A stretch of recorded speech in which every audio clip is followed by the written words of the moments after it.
going to give you a quick demo of our CTN Network website, ctnnetwork.net. Join our community. It is free. You just type in ctnnetwork.net, and this is the homepage right here. And if you want to create an account, you would just click up here and create new account right here. Sign up with your email, or you can sign up with just clicking on Facebook or Google. So you can sign up with your Facebook account or your Gmail. So I'm already signed up, so I'm going to click in Gmail right here, and it's going to log me in. And as you can see, this is our homepage. Click on creators right here, and this shows you all the CTN family members that are content creators. Everybody is on here. If you want to go to one of their YouTube channels, for example, if you want to go to Crypto Talk Now, just click on channel, and it takes you right over to the YouTube channel for that particular creator. And you click on community. This is our community right here. We do have a forum, and this is a forum where you can post things, you can interact with one another. And there's also a blog right over here that we post our own content on. And if you click on CTN Studios, you can watch our live show and other content creators' live shows right through this CTN Studios. We do have advertisements for some of the content creators. There's the Crypto Smith, there's Waddy, the Crypto Hunter, and we also have live charts for the ISOs right in this box right here. We have a feature where you click on the heart if you want to donate to us. You can donate with Ethereum or Binance, BNB. And also, if you click on this button right here, we're going to have a call-in feature, which is already live. If you want to call us, just click on the green icon, the green phone icon, and click on call now. And during the show, between 9:15 and 10, when we announce it, when Max is on or when I'm on with Max, we will start accepting phone calls, and you guys can be live with the show. If you want to turn your video on, you can come on camera as well. So good stuff there. Now back onto the homepage. If you click on members, you can see all the people that are members here. All these people here, like Chaka just signed up, Gills33, Miguel. All these people here are members of our community, so you guys can sign up and then you can chat with one another. So you can either click over here, message right here. So what I'm going to do, guys, is I'm just going to welcome him. I'll send him a quick message, and then I can click enter or just a little arrow. If you want to message somebody else, you can click on message, or you can go right over here into members chat and go ahead and message them and create a new chat if you want by clicking this little button right here. Now also, if you scroll down here, you can see some of the past videos that our content creators in our content creator family have created. You can go in here and watch some of the recorded videos. They're scrolling down here. Just choose one to watch. And that's it, guys. Thank you for watching this brief demo. Make sure you sign up so you can interact and be part of the community when we are not on the live show.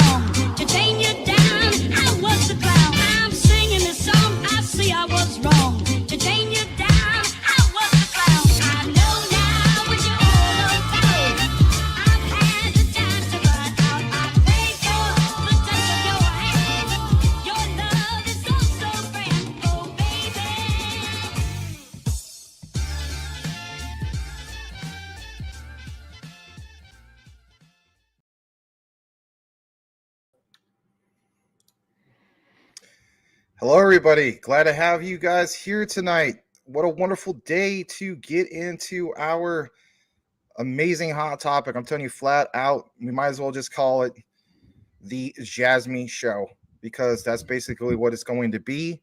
So if you're excited, you're like, you know what? Are they going to talk a little bit about Jasmine? You better believe it. We're going to talk about Jasmine. We got quite a bit to get into, a really awesome deep dive. But without further ado, Sean, how the heck are you, man? I am doing very well. Thank you. I appreciate that. Hopefully you're doing good as well. Yeah. Good, nice sunny days. And yeah, everything's going fantastic. Awesome. Yeah. I can't complain. Like I say, can't complain. If I did, nobody would really care anyway. So we're going to have to, we're going to have to get through it. And you said Jasmine. I'm not sure I've ever heard of this one. Is this a good token of yours? Yeah, exactly. Just kidding. Yeah, but guys, you know what? Sean does cover Jasmine. We're gonna give him a quick plug before we kick into the comments, just for a brief moment. I want to show you guys what I'm talking about here, and he has covered Jasmine. I meant to have that link just perfectly right up there, but it was a plug for us too. Anyway, also give him a follow if you haven't done so already. Sean the Crypto Smith at 1.92K. It'd be amazing if you could get up to 1.93K on this particular show. Again, guys, the reason why we stress so much to smashing that like, it does help with the YouTube algorithm to get the show out to a broader base. It's kind of a weird day for crypto. We get it, everything's kind of red for today and so on. Sean's got a brand new avatar, obviously, right there. But check us out for yourself. In regards to Jasmine, if you scroll further down, I mean, that video, man, almost 5,000 views. Jasmine's taking the game from big data. He's covered it. Yeah, I'm surprised how well that one did. It thing just took off. I guess there are a lot of Jasmine lovers out there, myself included, and we'll of course be talking about that tonight and why I like Jasmine so much, and why I think it's going to do really, really well. Right there's very specific reasons projects like that are going to do well in the future. Yeah, absolutely. And we're really excited, of course, to bring this to you guys. Again, smash that like if you haven't done so already. Let's welcome a few people from our wonderful community. They're here tonight. First one that's up is Tim Shea, who says, "Hey, good to see you, Tim, the Crypto Commissioner, Mayor of Crypto." What's up, Tim? And just in case you didn't know, representing his fellow constituents of the 589th district of the XRP Army. Absolutely. The mayor. That's right. Sobo, congratulations. Thank you so much for being a new member. Really appreciate you. Got some of your messages on ctnnetwork.net. Really glad you were able to figure that out and so on. In reality, guys, the way it is set up right now, you don't really get like any special perks or anything like that. But later on, I'm going to get with Larry to figure out maybe we can do something a little more exclusive for you guys. It's something we were always talking about in the past, because obviously we've gotten quite a few new members within the last few months. So don't think that we haven't recognized that. And again, Sobo, thank you for being our newest member. And shout out to all you guys who are new members, even for Iceberg Smith over here. That's right. I'm happy to be a member, part of the family. Well, knowing that on your platform, right? It was like Patrick Collier, he gifted a bunch of memberships. Cool stuff. He did. Yeah. Hooked us up really nicely. Yeah. XXI, welcome back. He said, "What's good? Glad to have you here." Just kind of rapid fire going through some of these. Nelly there, thank you again for being here. Also want to welcome Rayan. Sorry to cut you off. Nope, go ahead. All right. Rayan says he doesn't know. Wow. Doesn't know how he got the cha-cha-cha, damn. Yeah, see, that rhymes too. But I drink buttermilk. Lord, wow. Who said it best? Drop bombs on your moms, kill call. Oh, Ice Cube. That's right, back in the days. I'm sorry, Rand. I shouldn't make fun, but I mean, you did volunteer that negative information. You should have. You threw it right out there. Yeah. Yeah. Remember Bill Clinton back in the day, right? He was the testament of never volunteering negative information. And there's a bunch of degens here, my friend. Oh, yeah. That said, they'll take that one to the house. Fat choosers unite. So I'm with you, my friend. Okay. All right. God. All right. That guy kind of got me going. That's funny. I mean, I'm sorry. It's kind of like the guy who your friend, I don't know, you go to like a water park or something like that, and he's the guy that spills off halfway down the slide and does a giant cannonball and kind of like belly flops and hurts himself, and you just laugh your butt off. You don't want to laugh, right? But you have to. Yeah, it's required. Yes. So, Ryan, thank you for sharing that. Speaking of Patrick Collier, there he's at. He's right there. He says, "What's up?" Oh, he's on the road. On the road. Patrick, good to see you. Mike is in the house. Glad to have you back, Mr. Mike. I did skip over your fellow Idaho brother. My God, what is wrong with me? What are you doing? Yeah, GF Burke. Idahoans in the house. Is that how you pronounce it? Idahoans? Idahoan? Yeah, sure. Okay. All right. Yeah. Here in Phoenix, you're a Phoenician. I'm not sure I like that, but yeah, it's not as cool as Idahoan. Yeah, exactly. But yeah, Mike, welcome back. He says, great time to buy. That's a good way to look at it. Brittany, welcome back. Glad to have you here last night, Brittany, and all the other times you've been here. You've been a great ongoing supporter of CTN. Thank you. Good to see you, Brittany. All and right. Jasby is on a 10% discount right now, just so you guys know. Oh, very nice. Yishimish.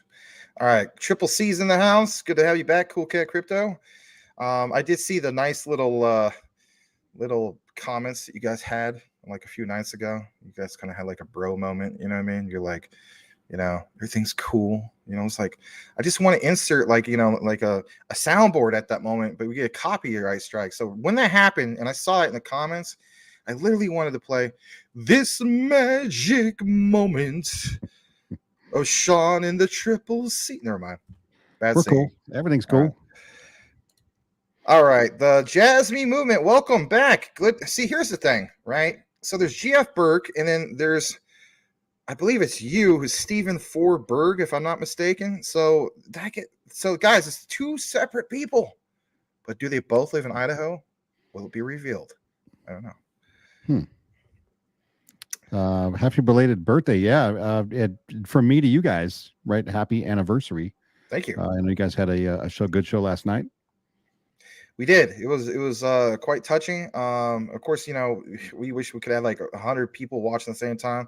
But the point was, when it came to the community, you guys really showed up big time, and it was really nice, and we got into quite a bit of coverage as well. Even Larry stayed the whole time. I know he was like really tired. His eye was bothering him, but he stayed the whole time.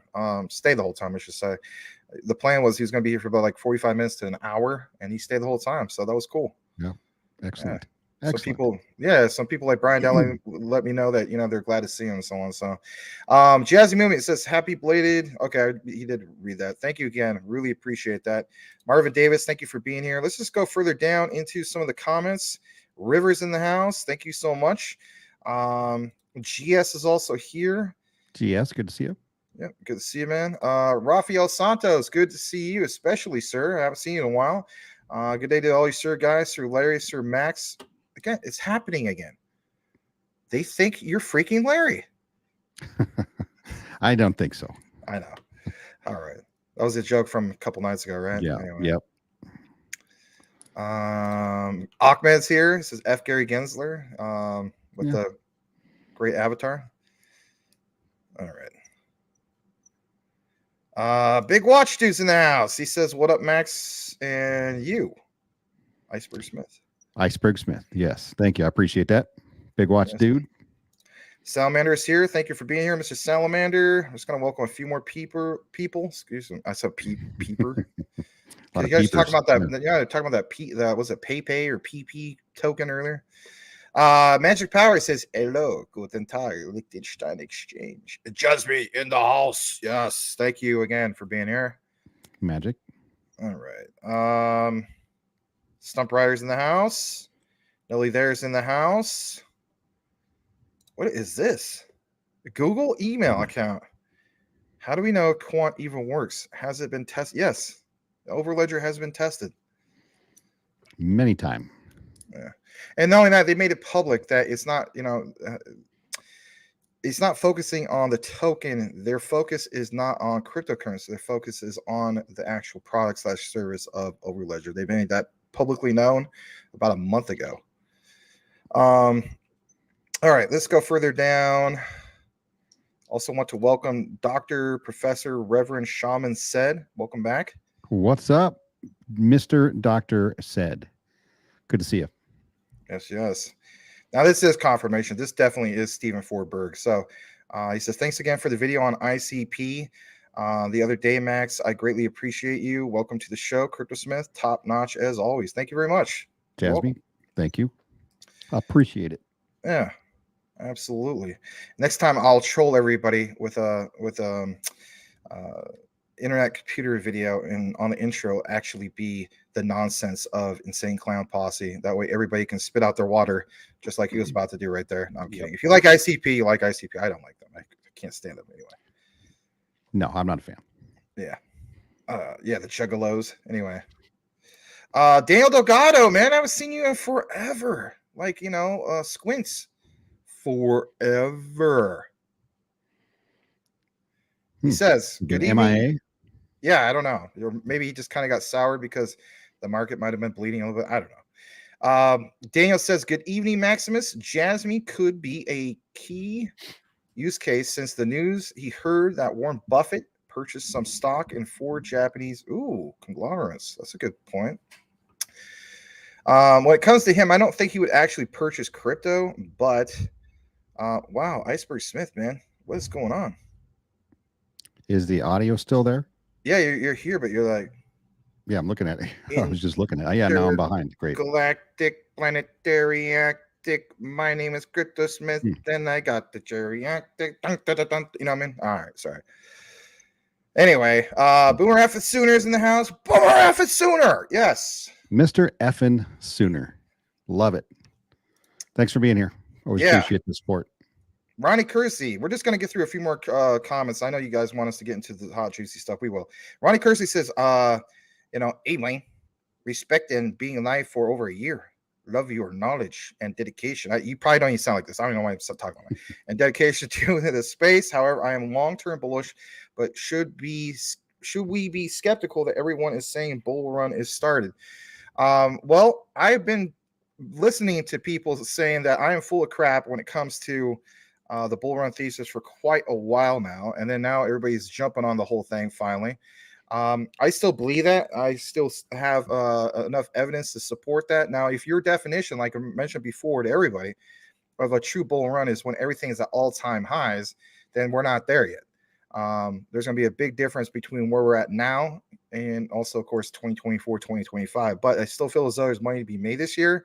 And I still feel as though that we are at the, I guess you could say the start of that. Could black swan events happen in a bull market, bear market? You better believe it could. But yeah, there's nothing wrong with being skeptical. I would basically encourage everyone to be skeptical, not just about a bull market, but anything and everything.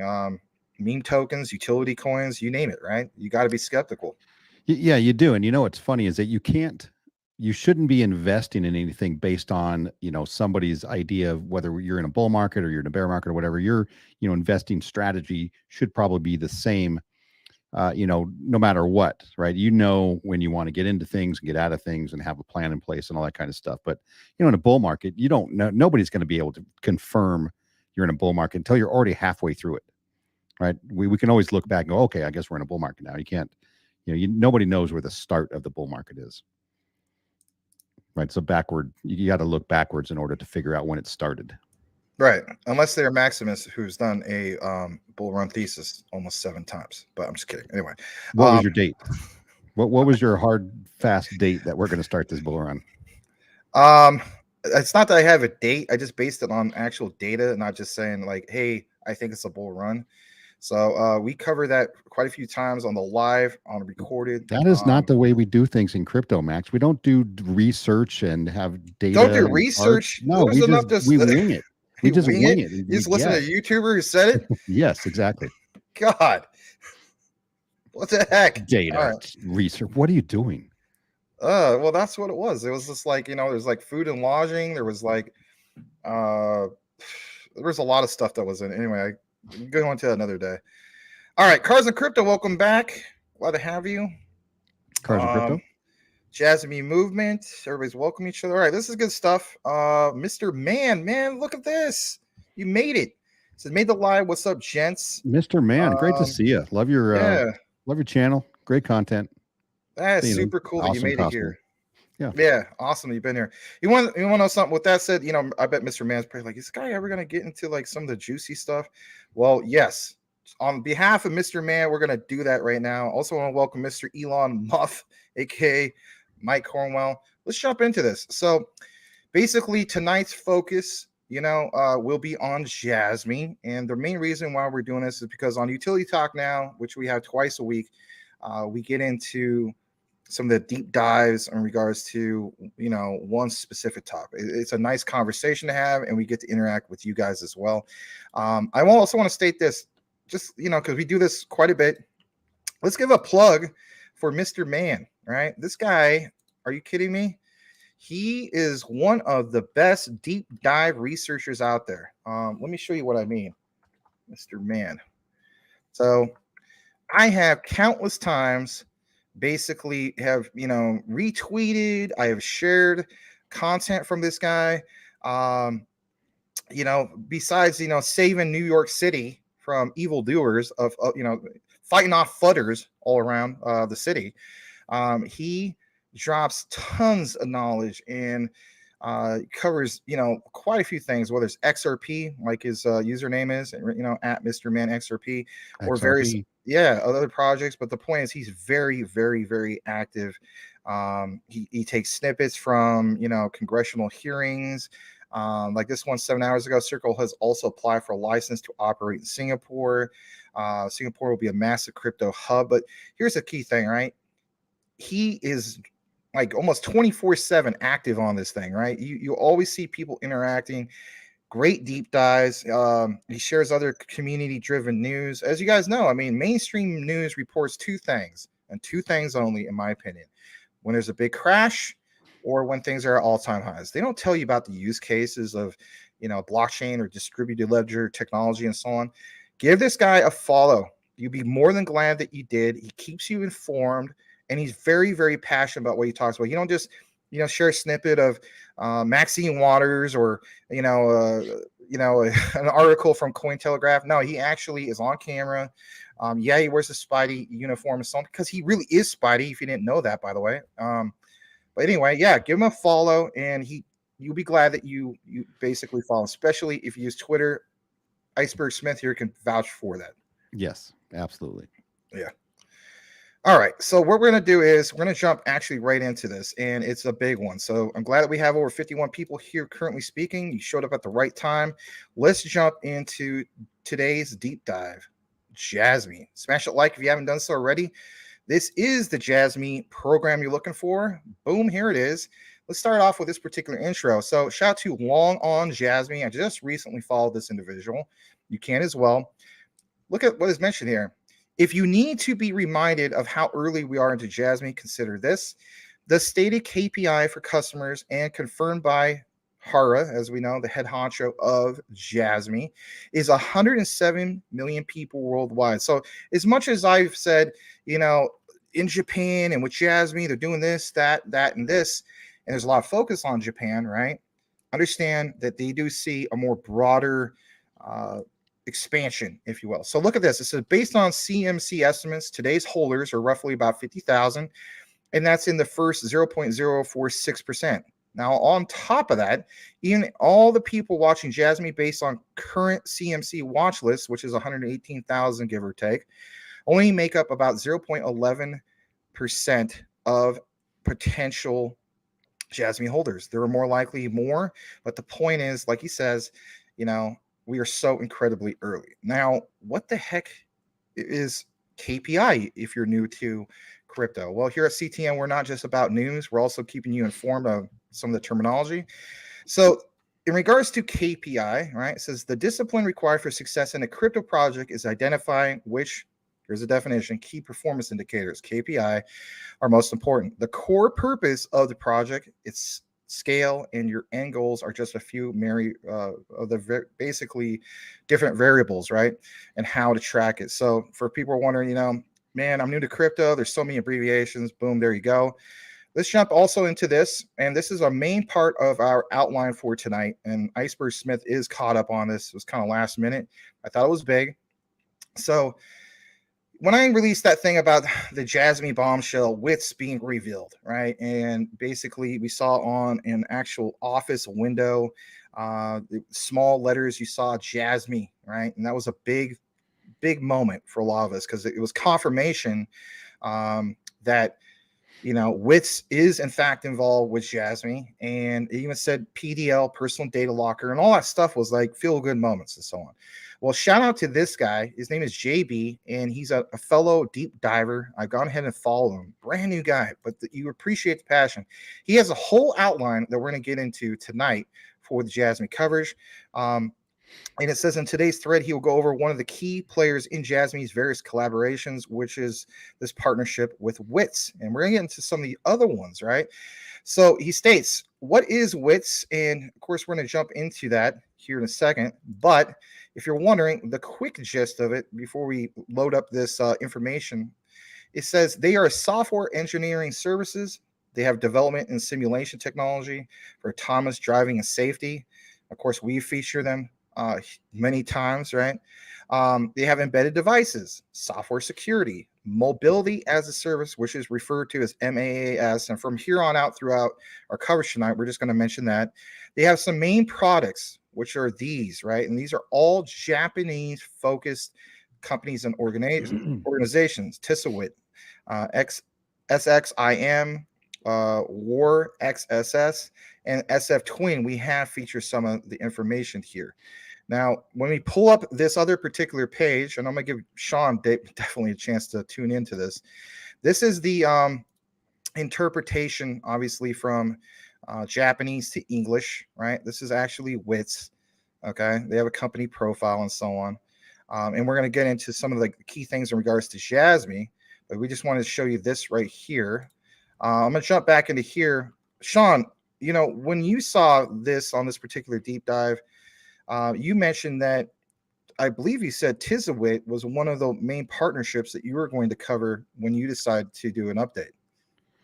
Yeah, so that's actually going to be the next video. I was looking at that, and here's the exciting part about Jasmy, right? And if you read any or listen to any of my content, I'm a maxi of utility, you know, real world utility. And so Tisawit, you know, the SX, I can't speak, SXIM, the one right underneath that, right? And how they go together, and how this solves real world issues.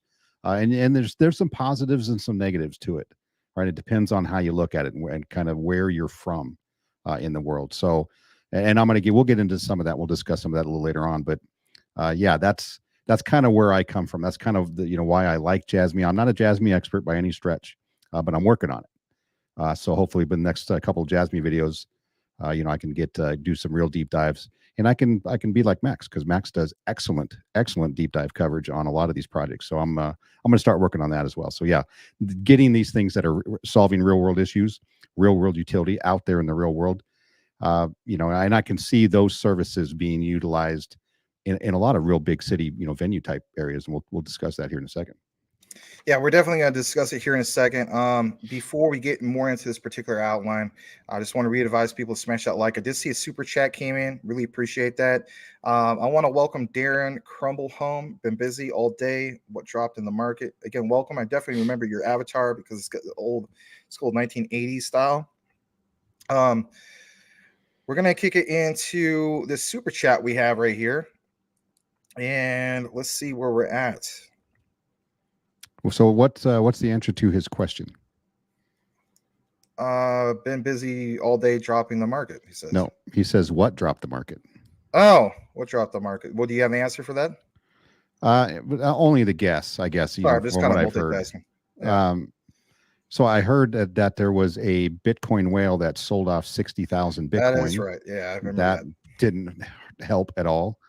We were due for a little bit of a pullback anyway, and then I think maybe we got the Gary Gensler hangover, where, you know, we didn't see immediate results. There's a certain part of the market, right, that they wanted to see Gary Gensler get fired like the next day, you know, and that didn't happen. And nothing's changed from yesterday to today. So, you know, you got a confluence of events going on. But obviously, somebody dropping 60,000 Bitcoin on the market doesn't help at all. No, it doesn't. But, you know, that was the thing I remember earlier. I forgot to mention that. I was kind of multitasking. I want to thank Patrick Collier. Says, "Oh yeah, happy anniversary." Well, thank you for the $5 super chat, Patrick. We are going to kick it back into our particular outline. I'm just going to double check the other screen, see how we're doing in regards to that. Making sure that nothing else was missed, just in case.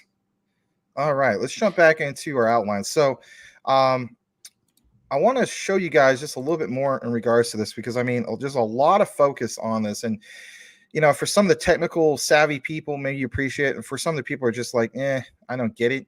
It's okay. We'll get into all of it. So, here's the thing, right? So we mentioned, you know, what is WITS and so on, right? And then of course there's some main products, right? Which are the ones that you see here. And I'm going to jump down to this particular part. It says, how did Jasmy form a partnership? And for a lot of people, you know, when we saw the leak of, yeah, the WITS thing is a real thing. It's not speculative. It's more to it than just, Jasmy and PDL written on a window at a WITS office, right? So this is why I really appreciate people who take the extra deep dives. Okay, so this guy states that back in June of 2020, the alliance was announced around WITS's MAAS, which we're going to call it just MASH from here on out, due to their synergies. Now, we're going to pull that link up in a second, but their collaboration was surrounding an early proof of concept around smart cities. So when I pulled this up earlier, it comes up with this right here, and I'm just going to take a moment for it to interpret from Japanese to English. Now you're going to see some typos, basically, like they're going to spell it as Witz, kind of like, the Germans do, they like my local, Wiener Schnitzel, it's not Wiener Schnitzel, they call it Wiener Schnitzel. Anyway, so here, basically, from Google Translate, it's going to say Witz. So in reality, it's Witz. So it says announcement of alliance, right? Back in June 18th of 2020. And I'm going to blow this up a little more because I know it's probably hard for you guys to see this. So let's make it a little bit bigger. There we go. And this consistently mentions Jasmy. So guys, I just want to state flat out, right? We went from a leak to confirmed information right here. That's big. Very, very big. I'm going to show you how many times this mentions specifically Jasmy. And that's one of the key things. So right here, it mentions, that back in roughly June 2020, that you had this whole thing with WITS, and, they partnered in business and so on. Recognizes Jasmy, company that utilizes blockchain technology to realize data democratization. Again, we know about some of these specific things, right? But when we get down to the part in regards to WITS specifically, notice what's mentioned right here. It says it's necessary to collect and analyze big data such as user activity in order to provide new services that are useful for living with the community-based towns mass. And we're going to keep reiterating because that has a lot to do with smart cities, the tracking of data with autonomous vehicles, so on and so forth. And you got to keep in mind, in Japan, a lot of these cities are really, going towards this. We might not agree with it here in the United States, but that's a reality over in Southeast Asia, Asia Pacifico areas, and so on, right? So they plan to utilize, like it says right here, Jasmy's a blockchain technology for data collection and analysis that protects personal information. Again, you got to keep in mind, whole different mindset over there compared to here with our social media platforms. We just freely give away our data without even realizing that that's the price we paid for these supposedly free services, if you get what I'm saying. It says in the future, in order to jointly provide new services such as MAAS, we will jointly promote social implementation and a demonstration of experiments as well as cooperation in R&D. Now, Sean, what I was going to ask you is, I'm sure at some point you read up, obviously, on data democratization, your video about how Jasmy's looking to take away from big data is big because you get the whole thing of personal data lockers and so on. But what was your key takeaway when you jumped more into, for instance, this whole thing with WITS and connecting the dots? Well, so first of all, you're right, and that's part of the bad thing, right? If we live in the U.S., right, we're not, number one, we're so I guess we're idealized in that we want to protect our data, our personal data. However, we also just freely put it out there to everybody so everybody can see. So we have a kind of a dilemma here, and we're gonna talk more of that a little bit later on the negatives of it. But MOS, mobility as a service, and them building into the Jasmy platform, you got data collection, and then you've got kind of the parsing off of the personal data that shouldn't be out there, right? And then you get your own personal data locker. You get to decide, what data is released, when it's released, who's released to, and then maybe you can benefit from that somehow, monetarily, using their token. But I really love the fact that they're getting into this MOS, and it makes sense in Japan because the autonomous vehicles, or you're going to have, in a crowded space, like Japan and China, I imagine would love to use this kind of technology if they're not already maybe building their own, where you can kind of centralized a transport system, basically transport and transport type companies together in services where you can have like a single access point for users to get on and plan a route wherever they're going, and it updates the route for you, right? It plans everything. There's one ticket to be purchased, and it basically gives you all of your the information where you're stopping, when it's coming back through. Kind of a maybe a data driven, public transportation, if you will, right? So, which is why I think it's really going to be big in Japan and other places like that that really are very crowded. And I don't want to say overpopulated, but they're very crowded. It may not work too well in rural areas, obviously, but when you're in the city and you need that kind of stuff, maybe for the elderly or who have trouble getting around, it's going to basically do all of that work for them to make sure they need to get to where they're going. And another beautiful thing I like about it is, with all the criticism, and rightfully so, of like what's going on with China, where they just basically, they don't give nobody an option when it comes to data democratization. Are you kidding me? It's like you got all these cameras focused on everything that these people are doing. They're already plugged in, obviously, to their phones, all that stuff. So they already, they already have monetized or seized their data completely, right? So They're that's in right. control of that. Right. There's the big difference between those two systems. They're both collecting all of the data it can, right? All your personal data, all of your daily activity data, kind of compiling all that, but it's sectioning off the personal stuff that you don't want out there, right? For Jasmy, China doesn't care, right? They're taking all of that information. They're going to do whatever the heck they want with it, and you have literally no choice. But they're also used to that, so they're not really complaining about it. To them, they see it as a benefit, right? Well, we're the government's going to take care of us. We're safer. There's so many cameras everywhere, so crime is less and all that kind of stuff. So but the big part is that data democratization, where you get control of your data, right? And you don't in other parts of the world. Right. And we're gonna get more into the specific outline just a little bit here in a bit. We also don't want to be too far behind on the comments. Let's see here. Selma Fudd is in the house. Thank you for being here. Selma, good to see you. All right, here's a good comment from Michael Montclair. Again, welcome. He says blockchain PC price estimate. What's your thoughts on, is it going to be 5K, 10K, and so on? That's a good question. Here's the thing. So I think you're right. It's going to be expensive. How do we know that? Well, it's based off of history. Anything that's brand new innovation is going to be expensive. Here's a perfect example, right? HD TVs. Remember when they first dropped back in, what was it, 05, something like that? They're very expensive, right? Just standard. Remember back in the day with the plasmas, right? It's like, don't leave it on a pause screen too long, especially if you have kids or whatever, right? You're going to burn the image completely. You're going to ruin your TV. And then the first LCDs are pretty darn expensive. Now you can go out and buy a 52-inch, a pretty decent, high definition television for what, like 300, 350, something like that, 52-inch. Yeah, it's real cheap now. Yeah, that used to be like probably over $2,000 easily when they first came out. So yeah, blockchain PCs, I think you're spot on, Michael, to be honest. But with more adoption, it becomes more of a mainstream thing. You better believe that the prices will drop. But as with anything out there, supply and demand. So if we're the early holders of this, you can draw your own conclusion. Yeah, and for people who really want to protect their data, as they work through this process, that's they're going to say it's a bargain. Yeah, I would say that it is too. All right, let's go see if anybody has a few more in regards to Jasmy specifically.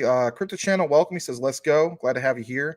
Guys, if you appreciate the coverage for tonight, basically Utility Talk Now's focus on Jasmy, and especially if you have social media, please retweet this particular program, share on other social media platforms where you use Facebook, so on and so forth. We really would appreciate it. John Francis, welcome. He says, yeah, the bad CPI in the UK dropped the market. Okay. Yeah. Yeah, their All right. inflation level is a little higher than they would like to see it. Yeah. I'm going to read this from Blackwood. Welcome, Blackwood. He says, I want ETH overthrown as soon as possible. This is ridiculous. If he wanted to get bent over and gaped out, he'd go to the bank. Oh, yeah, that's a good point. Yikes. Yeah. One more from Michael Montclair. Will we have another flash crash to zero like in 2021? I don't think that's going to be the case. I know a lot of people have stated that, those things could happen, but how do you see that? I see the market's a lot bigger now, so it would take a massive, sell pressure to, it would take all of us really to be like, okay, I'm throwing in the towel. It's time to sell everything and move on. I just don't see that happening. There's too much more adoption than it was back then. Right. And there's too many big players out there that aren't going anywhere. Yeah. I want to welcome Coochie Boy and also Crypto Jedi. Thank you guys for joining us here tonight as well. Here's a good comment from John Francis. He says he lived in Japan on and off for 2 years. Never ate the sushi. That's a good point. All right, let's see where we're at in comments. I think we're towards the bottom. All right, so if anything, we're going to kick it into the rest of our particular outline. And let's jump back into this for a brief moment. So as you guys can see right here, it says, Jasmine will integrate blockchain technology into its Internet of Things and prepare a platform that can be widely used beyond the boundaries of industries and also industries based on unprecedented ideas. Jasmine's team consists of members with diverse and even rich experience in electronics. Perfect example, we have former executives that were part of Sony. And I think that's always going to be a real, I guess you could say, leg up that they're going to have compared to other industries to, help them get the job done quicker, if you will. I mean, that is nothing to dismiss there. Sony is huge. Yeah. On top of that, like this closing comment, it says they will provide IoT platform that is optimal, for each customer around the world. So there's a lot when it comes to this whole thing with WITS, right? And so I'm going to go further down here, but here's the thing, guys. As you can see here, all right, draw your attention. You don't even have to understand Japanese to connect the dots here. Like it says, WITS, shared experience in mobility. You could literally see a smart city being listed here. And the reason we want to bring this to some of your attention is because, that's something that we consistently do when it comes to our research, whether your XRP man, right? Shout out to him. He connects dots. We connect the dots. It doesn't matter if it's Jasmine, Quant, XRP, and so on. The key thing is putting it all together with the research and drawing a conclusion of, is that risk to reward ratio? Is there something solid here? I feel like consistently something is very, very solid for Jasmine. When we had the whole debate of, we want to see the United States embrace innovation, you don't really see that, right? Especially when it comes to blockchain, distributed ledger technology. Japan, on the other hand, and I think for the most part, Iceberg Smith and I can agree on this. Japan, on the other hand, they're like totally opposite type of attitude. They embrace crypto. Recently, you had that Web3 white paper introduced, and on top of that, tax incentives for businesses to embrace and expand into IoT or distributed ledger technologies, crypto-related projects. So slashing taxes, embracing crypto. Sean, I mean, God, this would be a dream come true here in the United States. Well, I don't know. I mean, obviously, the differences between the two countries. Japan is really purpose built, for this kind of thing, for a smart city, right? And I'm excited to see smart cities, even though I understand the negative that goes along with it, right? Everything has to be integrated, right? Your privacy pretty much goes to zero or near zero, right? You basically, whatever you do inside of your bedroom might be the only thing that's private, if you live in one of these integrated cities, because you're going to have companies like WITS, and they're going to have software out there that is watching you. AI. I wouldn't be surprised if they don't get into AI as well, or maybe they're already into AI, but they're going to be noticing patterns, right? Because they have to integrate transportation, they have to integrate people walking, from place to place, crowd control, which we're going to get into in a second here. So everything has to be integrated. And so the computer, right, the AI, whoever's running the show, has to know everything about everything. And it's going to be all done real time, and things are going to have to change on the fly if there's, a group of people in an area that's not really designed for that group. So they're going to have to kind of, crowd control people coming and going, just the same with traffic. So it's, eating habits, everything gets analyzed and put into this data set. And that's how a smart city is going to exist. And you're going to have to be okay with that. Right. And like I said, I think it's super cool. It's a great idea. And it's probably going to all be that way at some point, in the future. But yeah, you're going to have to give up some of that privacy that we really love here in the U.S. Well, as the saying goes, I mean, privacy for security, and then to a sense, that's also, giving up some of your freedom. Yes, absolutely. Yeah, whether you want to agree that with that or not, I mean, that's a long debate in itself. But I do get where you're coming from. Me personally, it's like I look at like Los Angeles, right? Last time I was there, I mean, I used to go out there to LA like every year. And one of my biggest gripes was, hey, LA, fun town, lots to do, obviously. But the traffic sucks. It's some of the worst traffic like in the world. Well, could they basically, take notes when it comes to smart cities and so on? Yeah. How many people would be on board for it? I don't know. It's a different mindset, like you mentioned, Yeah.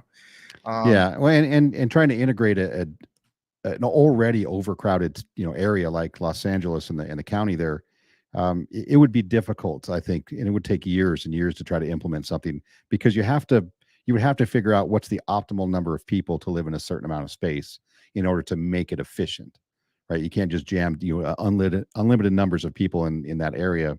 I think, I don't know, what is it, 15 million people live in the county or in the city. It's a lot, right? So there would have to be major changes. It would be easier to develop into an up and coming area, right? Maybe a medium sized city in Japan, that's kind of poised to jump on board, and it has no problems with it, right? In LA, you're going to get pushback, so you're going to have years of meetings and protests and trying to get candidates on board, to push that down the road. So that's it's going to be a struggle, like I said, here in the U.S. Yeah, I see all that happening basically. All right, so let's kick it a little bit more into what we have here. So in regards to some of the things we we're talking about earlier in regards to mass, right? It says promoting the creation of new regional mass demonstration areas selected for FY 2020 Smart Mobility Challenge. Again, this is, a blast of the past, but it gives you an idea about some of this. So, again, connecting the dots. So it says the Ministry of Economy, Trade and Industry, and the Ministry of Land, Infrastructure, Transport, and Tourism, obviously, right? But all these things that we're mentioning completely tie into the significance of having something that's going to track data.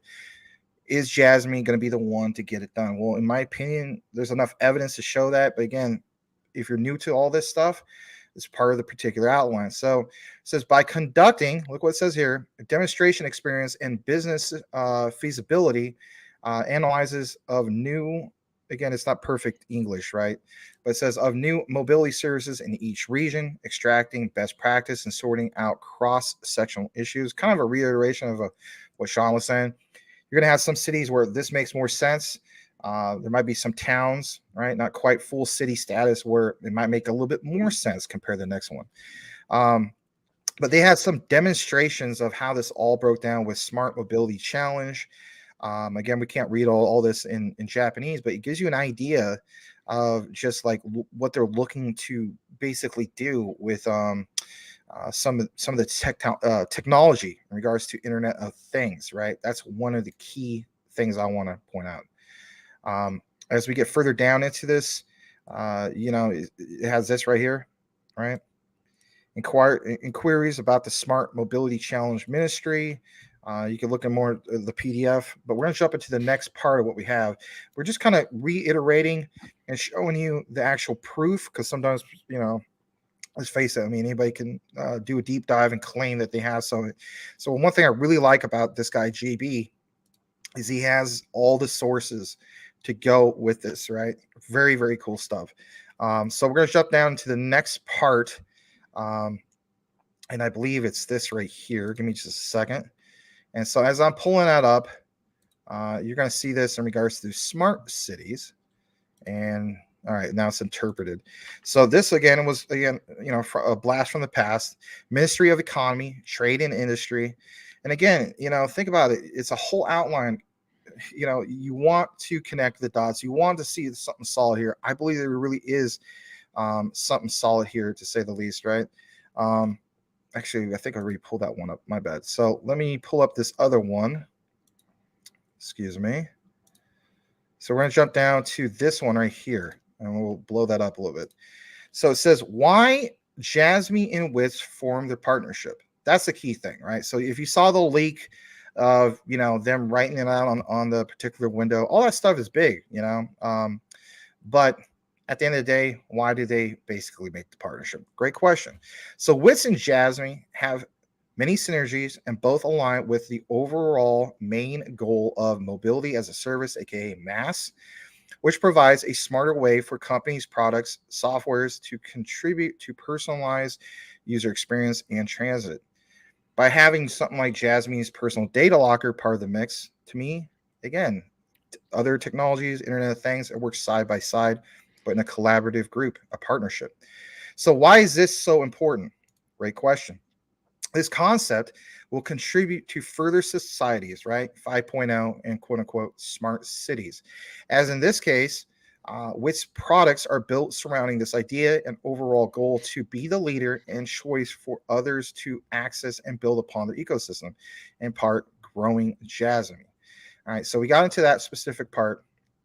I want to jump down to this, and maybe Iceberg Smith can touch bases on this in regards to Tizawit. So Tizawit, is and what it says there, a mega venue intelligent management entry exit system to ensure personal information security, not only for facility, but also for visitors. So essentially, if you have, and I know they tested this, I think I had something pulled up earlier about a ballpark, and that because they're big on their partnerships with these baseball teams there. Yeah. So they can use this kind of a system, and this is basically crowd control, flow of movement through a facility to make sure nothing's jammed up, no one area is getting too crowded. Obviously, safety for so let's say pandemic reasons or whatever local event may be going on. This is going to help keep people maybe further away from each other. But that's really what this is. It's really not a complex thought process to figure this out. But then the way that they're going to try to utilize the service experience in mobility, partnering with it, which is also WITS as well, then that's going to be the mobility aspect of it, right? How everything flows through that, and then connect the mobility on top of that, autonomous buses, if that's the way they're going, what kind of a pickup schedule, drop-off schedule. It involves all of those little data sets and puts it into one, efficient, process.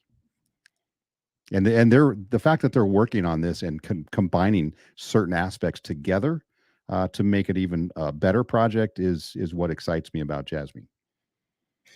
Yeah, it really, really excites me. I mean, I consistently mentioned, I feel as though we talk about, again, reiteration of where we're at here in the United States. It's like we obviously want the regulatory clarity. Once we get clarity, we always say this all the time. That's where, the big institutional money has come in. But what if there is a country that already gets that?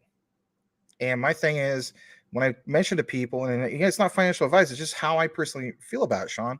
If there's a country like Japan who really kind of just gets it, a Web3 white paper, for crying out loud, can you imagine if we had a Web3 white paper for the United States? Yeah, so imagine using this, and this is, I think, could be a stepping stone in other countries like the U.S., right? And they just started for a mega venue, event that happens, the Super Bowl, right? It all gets planned out that way using this Tizawit and the SX Squim. I'll call it Squim. I don't know how to pronounce it with an X in the middle. But they could start to roll that out in little bits and pieces and get us used to that, because it does make sense. It makes sense for the computer program and all the data pieces that have to come together to decide, how people go to and from these events, what gates are open at what time people leave, where people are headed to, right? The parking lot system, all of that stuff has to be integrated, and that totally makes sense. And I don't think you're giving up any freedom or security or privacy, in an event like that, right? You're already being watched. Everybody's watching you. There's 1,000 different security guards. There's 5,000 different cameras.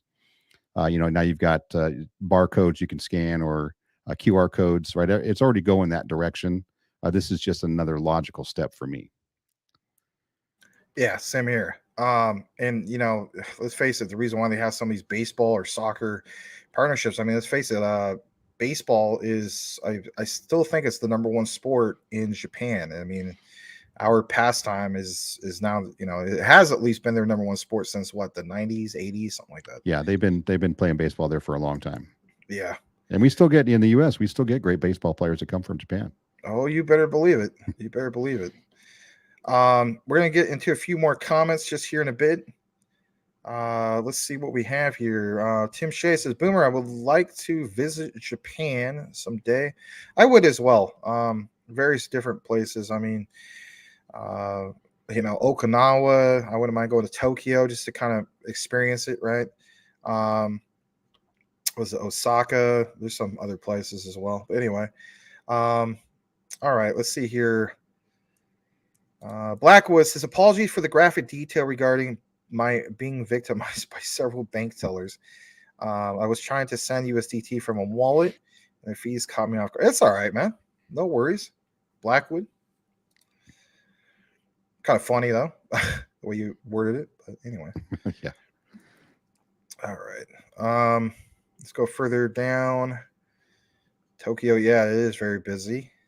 Nelly there, I couldn't give a crap about security, especially if I have to give up my privacy and freedoms. F that. Yeah. But here's the thing, right? So here in the United States, as an investor, basically, or in your case, Philippines and so on. I believe you're in the Philippines, right? Yeah, I think we covered that the other day. So, you don't have to give up those specific freedoms, but you can definitely, I guess you could say, invest in something. It's kind of like back to the whole debate of, like I saw this earlier today, Sean. Somebody says, you're covering quant. This is tied into CBDCs. This is the root of evil. They're tied into the World Economic Forum. Basically, in a nutshell, he was just like, kind of like, shame on you for being involved in this type of stuff and so on. It's like, kind of back to the whole debate of, pick your poison, man. Where's this end? Am I going to stop having Nestle Quick? Remember we mentioned this the other day because they messed up some water supply. Am I going to stop listening to Tupac because of something he said back when he was alive that offended a bunch of people? Are you going to stop listening to, some people in country, right? They're going to stop, remember Dixie Chicks back in the day, right? I don't want to open up that can of worms, but there's countless examples. Dixie Chicks. Did you say Dixie Chicks? Dixie Chicks, yeah. Whatever they're called. Yeah. They call something different nowadays, right? I don't know. Yeah, because Dixie apparently was racist somehow. I don't know. Yeah, that's stupid. We're not talking about that. But to get to his comment, and I totally agree. I understand. I don't want to give up privacy and freedoms for some cool mega city that's all AI powered. But you got to understand that we are in the absolute minority here, right? In the U.S., we are the minority. Almost all countries have very few freedoms to speak of, like we do here. So to them, it's not that big of a deal. They're not really giving up anything. So that's why I can see this moving forward with or without us, right? It's going to happen at some point. You're either going to be on board. I don't know if it's going to be in my lifetime, maybe my kid's lifetime. They'll have these smart cities here in the U.S., but you got to be prepared for it. We're not going to stop it by not talking about it. And that's to your point, Max, right? When somebody says, and I've had people, and I explained this before, people at work, when I talk about CBDCs, are like, well, why would you want to be involved with that? It doesn't sound like a good thing. I'm like, it's not like I'm promoting it. I'm not trying to get you to like it. I don't want a CBDC on the retail side. It makes no sense to me. It's just more power control for the government.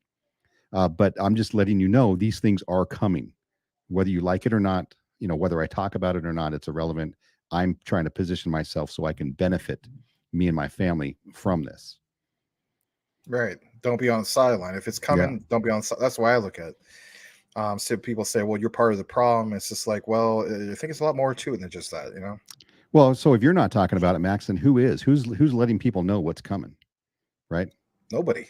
Unless or it's less somebody less like us. are. Yeah, exactly.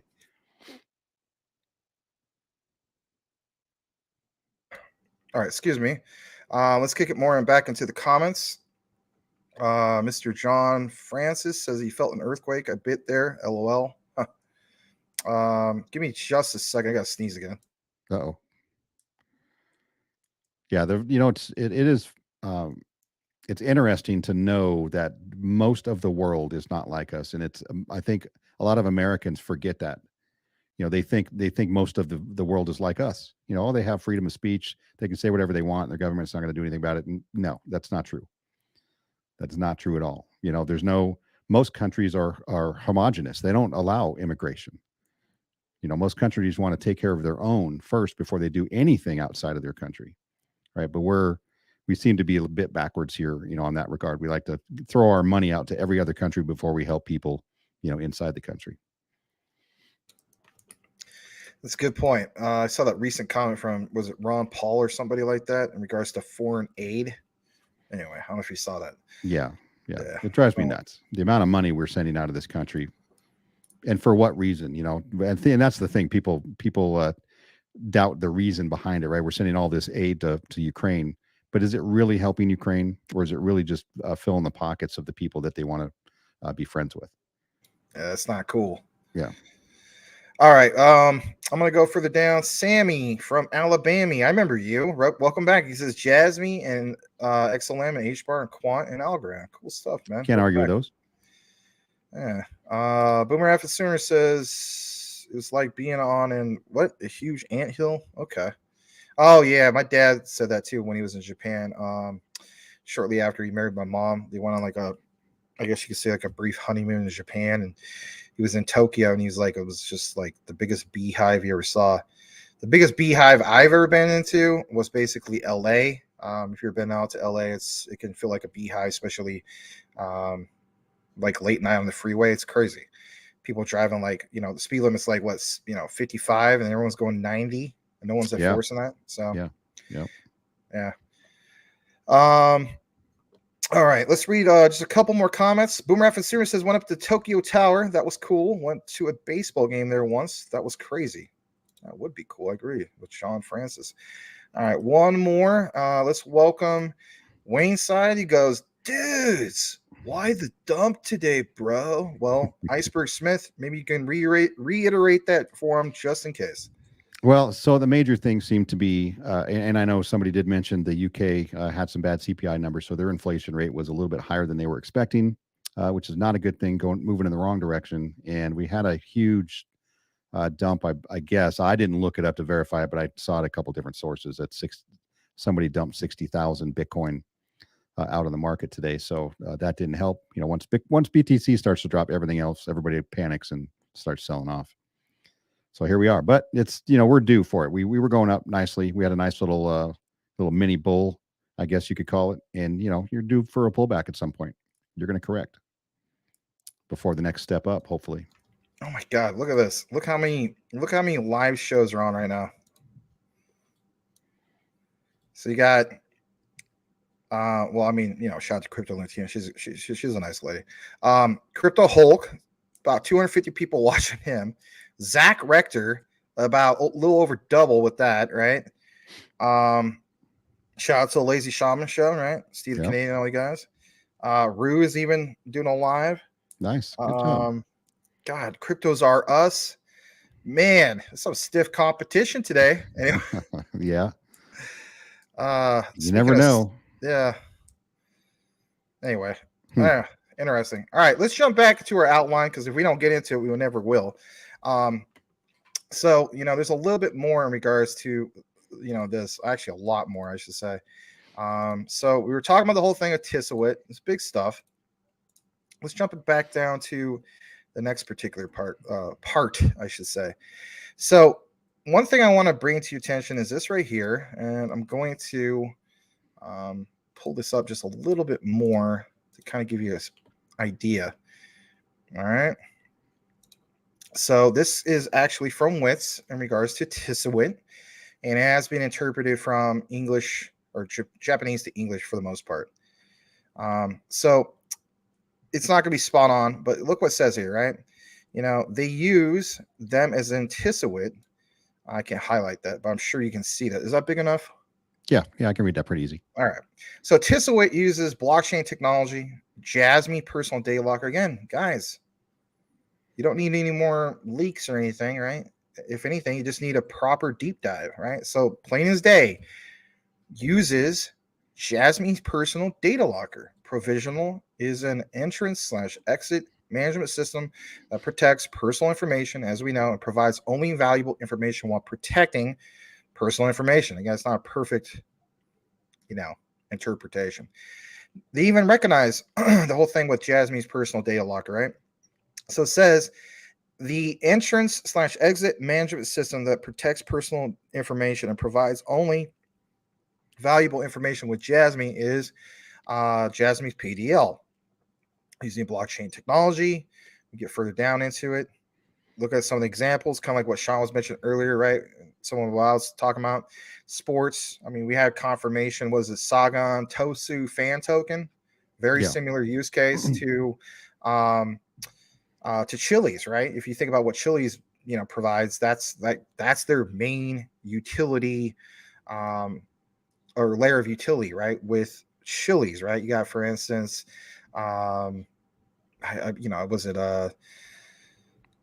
what the heck is it? Manchester United, other famous sports franchises and so on. So it's not just soccer. They do baseball, concerts, anything with a lot of people and a lot of traffic, right? That's the bottom line. Here's some more examples. Here's where they mentioned Jasmine specifically, right?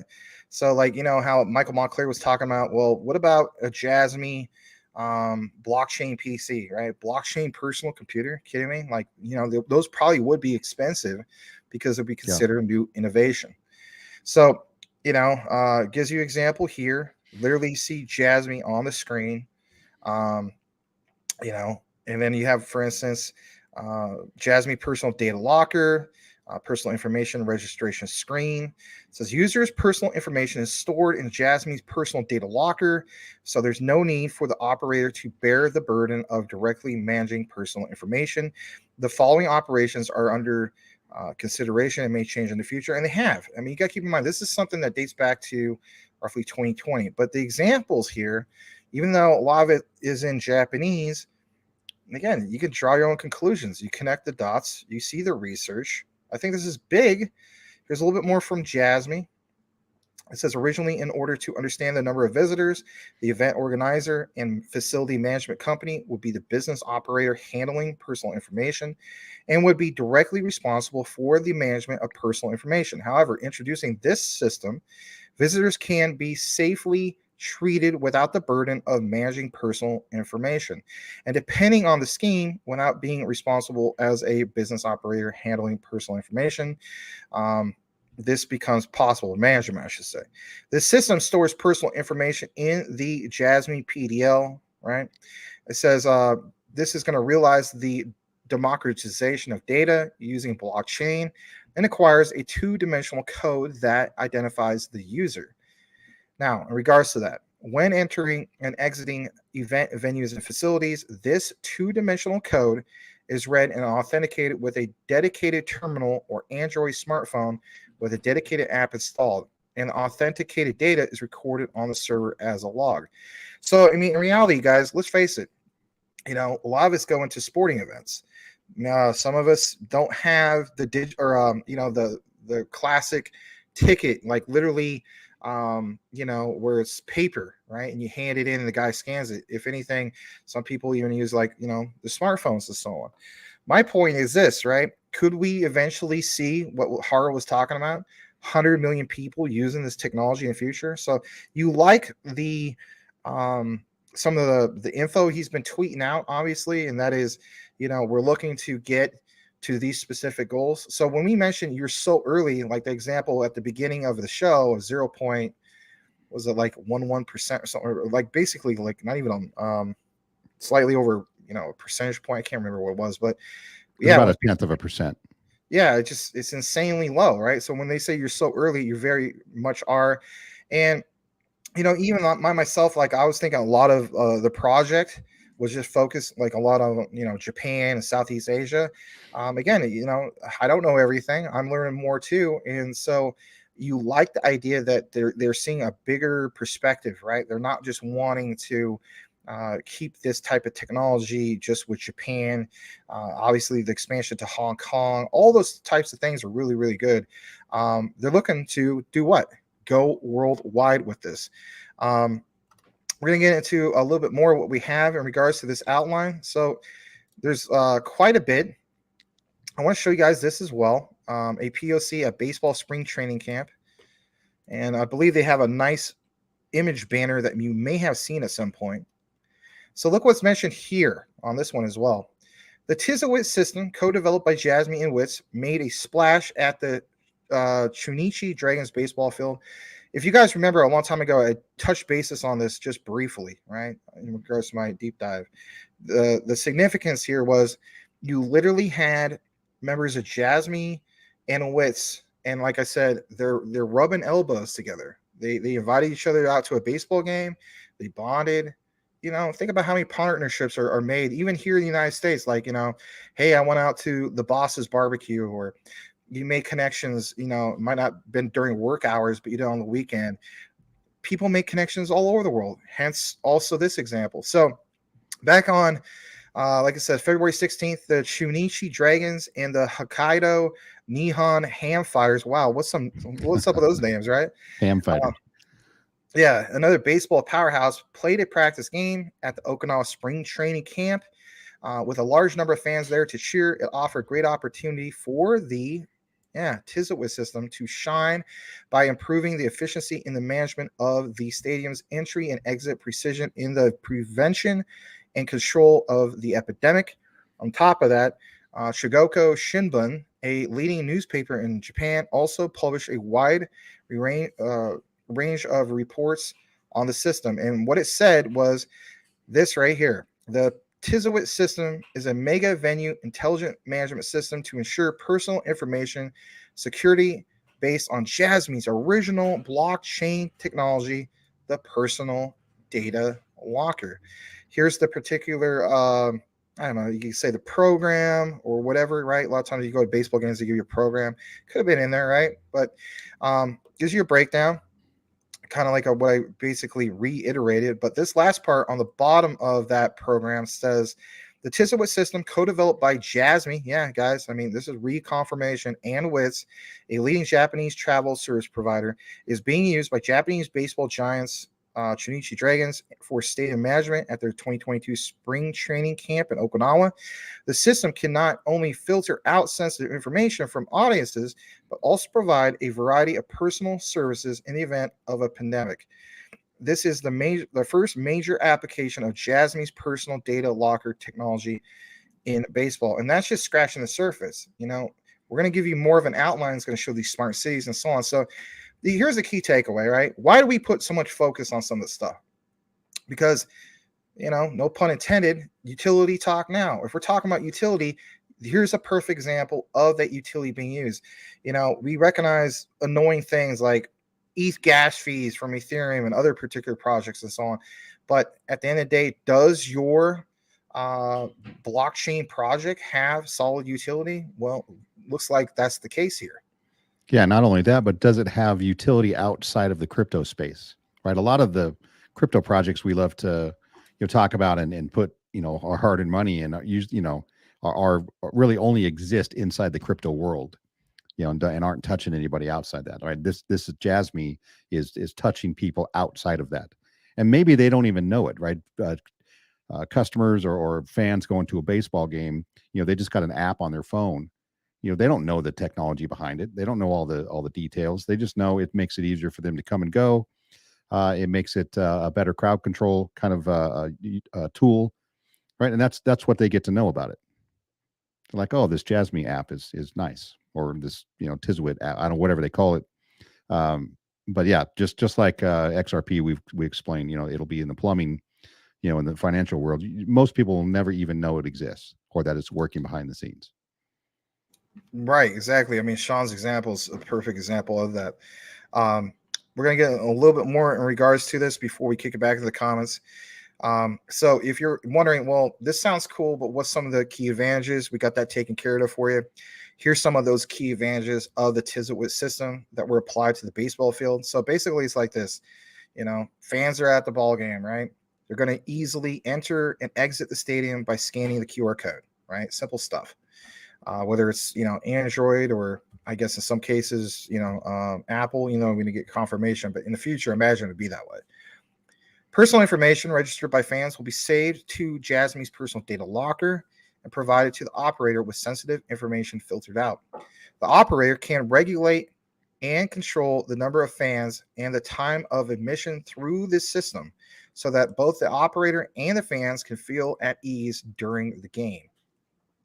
During an epidemic, the system can use filtered personal data to detect whether there are cases of infection, the status of vaccination, etc., so that countermeasures can be prepared in advance. Now, I get it. Some people here in the United States, they might, this is an invasion of privacy. They just don't like all this stuff. But you better believe this is a reality for many countries, whether it's Japan and so on, who will be utilizing, or maybe are not even aware of this technology. Hence why you have Hara going to Hong Kong, educating people on it and so on. You got to keep in mind, when it comes to Hong Kong, that's a whole different city compared to like Beijing and so on, right? Basically speaking, they're not, what's it? They used to be under, part of the British monarchy before 1997.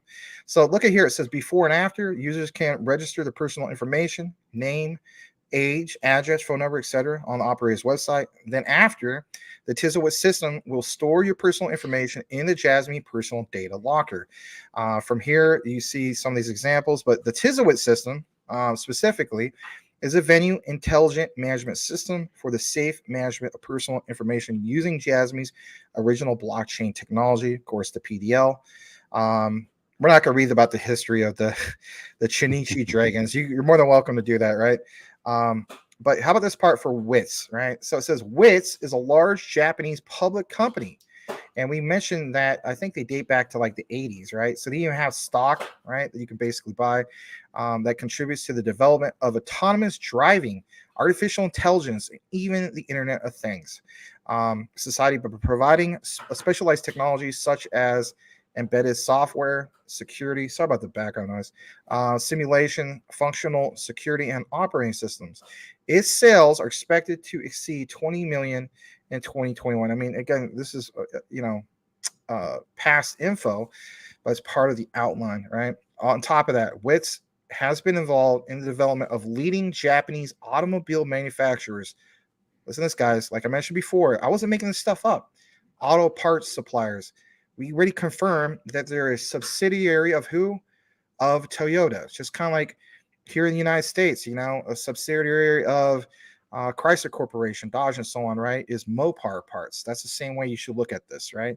Home appliance manufacturers and even machine tool manufacturers. Cool stuff. Yeah. They're all about the software, building that code inside of all that machinery, probably, helping with supply chain, flow, things like that, right? That's what they're good at. Yeah, absolutely. All right, let's jump down further down the comments. Boomer F. Center says, did Japan still sell beer in the vending machines with that yellow box around it? You could open the beer, but could leave the box with it. Huh, that's something that you probably experienced that we were not aware of. Interesting. Edward Vincent, welcome. Give him a follow on Top Shelf Crypto on Rumble. Good to see you, Edward. And let's see here. John Francis says, Wayne, I think bad inflation CPI numbers in Europe. That's a good point. I always love Wayne Side's enthusiasm. Team, serves up, man. And here's the thing. Is that popcorn or is that mac and cheese?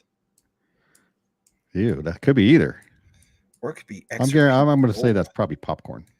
Nah, man, it's XRP. It's gold, right? It's Pax Gold. I don't know what it is. All right, Magic Power. Wayne side manipulation always happening in the crypto market. All right, let's go further down. You guys got some good comments. Interesting conversations about your guys' experience in Japan. Larry says, hit that like. Yes, please do that. It helps. Nelly there says, the New World Order want to ride the world of rice. There goes your Rid, Saki. yeah. Or Yeah. Rid. Yeah. Yeah, Rid. My bad. I haven't heard that one yet. Yeah. All right. Oh, this one. Wayne said, Angels and Yankees tied at 2. Surfs up. Thank you for that report. Magic Power. BlackRock is the greatest manipulator ever. Yeah, when you control that much money, yeah, you can do that. I like how you just say it all blasé. Oh, you can control that much money. You can just kind of do that. Like, no problem here. You would expect, yeah, if you're controlling, $10 trillion worth of assets, you can manipulate a chart or two. Yeah. Here's a good point from Blackwood. After Gary's spit roast yesterday, I'm hopeful for the future crypto. With Japan's approach to regulations, common sense might prevail in the U.S. maybe. Or cooler heads. We need common sense and cooler heads to prevail always. We need somebody to take action, right? We heard a lot of talk. Yeah, and I saw you obviously were covering that yesterday. And I did watch a lot of it. But now we need them to stop talking and start doing, right? Because they're, congressmen and senators, they're really good at talking and making, great points, and taking a stand when the world is watching, when the TV cameras are on. But then behind the scenes, they don't do anything. They just keep talking about it or tweeting about it, and nothing ever gets done. So hopefully, in the next few months, we can see some sort of movement. That's why they say a PR move, right? Yeah, exactly. Yeah, everybody forgot about the Dixie Chicks, huh? For real, aren't they really named something different nowadays or something? I can't remember. No, I was serious. The term Dixie was deemed to be racist, so they had to change their name. And they gave in. Of course. Yeah. Because cancel culture rules. Anyway. Yeah. Well, jeez. I was literally thinking from like a historical point of view. You know a lot about politics and so on. So the Dixiecrats back in the day. Yeah. All right. Well, yeah, but that back in the day, they were. I know, but I'm just saying, but if that somehow would have been prolonged, they would have been canceled too and had to change their name. Yeah, exactly. Oh, jeez. All right. All right, Magic Power. But the SEC are widely using digital assets in exchanges, which is ridiculous and disgrace the U.S. government. That's a good point. Yes. Read a couple more. Nelly there in the Philippines, we have to give our details now to the mobile phone companies before the 26th of April or be cut off. Ooh. Yikes. What do you mean give your details? If you have a phone, please. Don't if you have that phone and you're utilizing it, don't they already have your details? Maybe they want more. Like Billy Mays. But wait, there's more. Like what more do they want though? On a serious note, what more do they want? Yeah.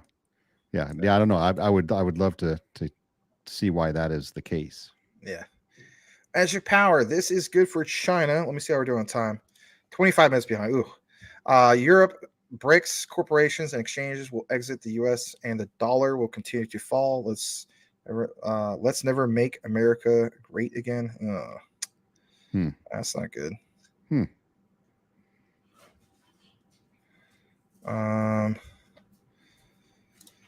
Hello, JJ. I've seen you quite often in the recorded videos, and usually it's comments like this. But you know what? Welcome. But don't be, I'm just saying, we do welcome you in some of the flutters here, so we're not going to cancel you. I wonder why Jasmine won't show their building or release their address. So let me just state for the record, are you the one of those guys, if I'm not mistaken, who is fully convinced that's just a BS project?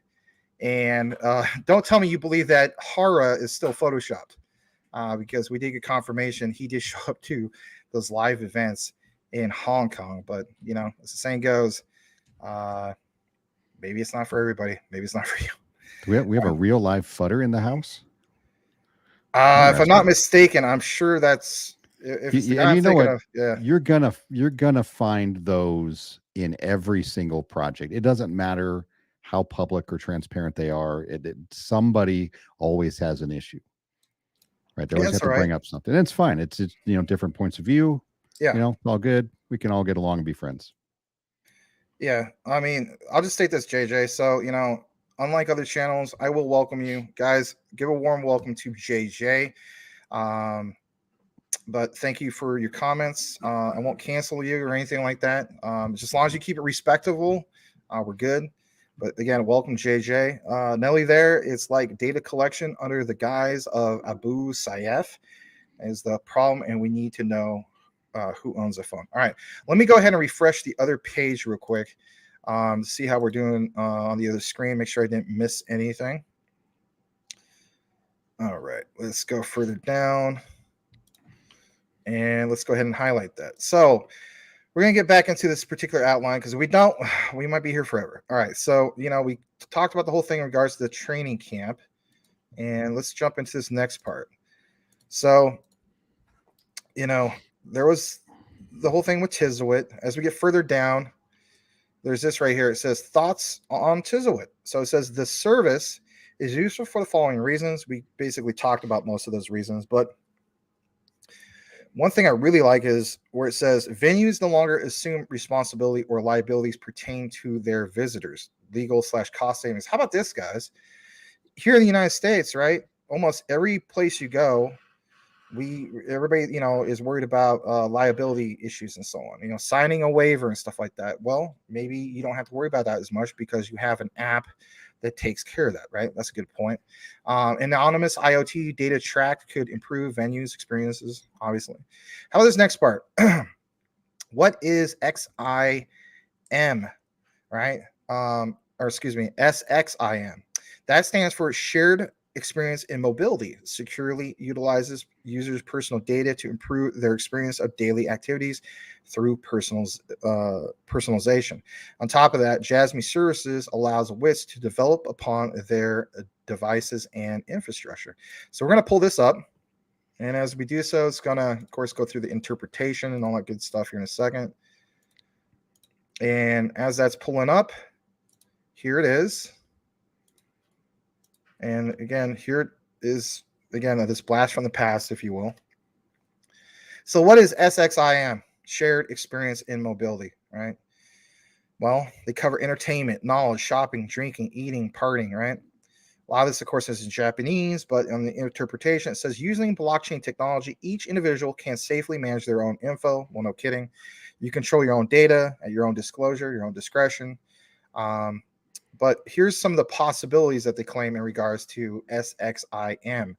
So it says you can talk to the character and set the boarding place, time, number of people, and destination. It's also possible to dispatch a ride with people who have the same taste. And it says taste again. Again, the interpretation is not perfect. So that users who ride together can enjoy themselves and have conversations with each other. I mean, to a sense, that's kind of cool. You know what I mean? Think of how many times people are on a New York subway, right?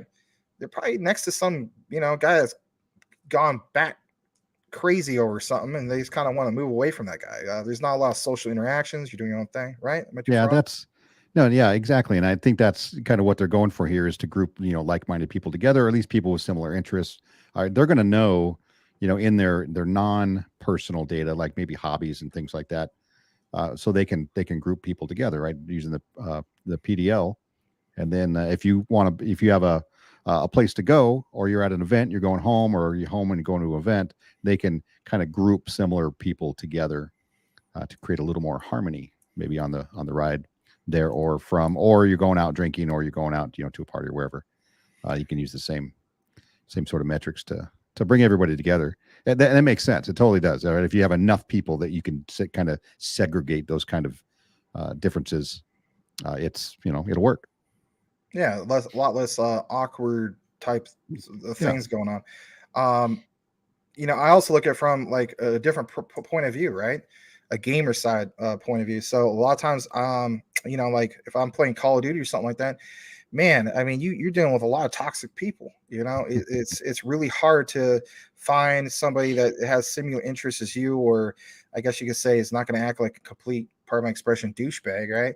So Yeah. can you imagine something like this, right? Whether it's with this particular partnership with Jasmine and so on. Was it SXIM? I would kill for something like this while I'm playing like a first person shooter game, just to filter out the douchebags. You know Now what I mean? think on a different level. If you have a whole bunch of, let's say, very serious businessmen, right? And the data collected tells them that these people don't talk to strangers, right? They sit by themselves. They're engrossed in their work, right? And so you would have a bus full of well dressed businessmen and absolute silence, right? And you don't have to worry about somebody trying to chat you up or small talk and all that kind of stuff. So it could group those kinds of people together too. I think that would be a funny video of just complete silence, and you have all of these very serious business guys going to an event together. You know what I would do? I would literally yeah, exactly. And then the song to be played would be Simon and Garfunkel, The Sound of Silence. You know Yep. what I mean? All right, so let's get a little bit more further into this. I mean, some other examples, right? So you see on the side of a bus. All right, so let's play a demo real quick. This is the SXIM concept. Yeah, keep in mind, it's all going to be in Japanese. Let's see how long it is real quick. It's 1 minute 30. Yeah, we'll go ahead and play this. And then we'll full screen this for you guys. We'll be back in 1 minute 30. Smash a like if you haven't done so already. Thank you for joining us for today's deep dive focus for Jasmine. Here we go. Moss with entertainment. What kind of experience is that? Register your hobby on Scheme and simply reserve some transportation. Share a reserved taxi with others. Match with others who have the same hobbies and have a more enjoyable trip. You can log in using any mobile device with only information about your recent conversation. And you can even reserve concert tickets.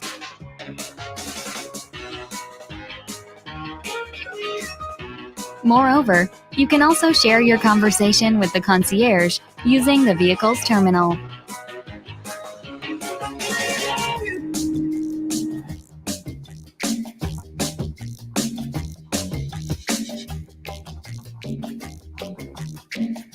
This is where the importance of security comes in.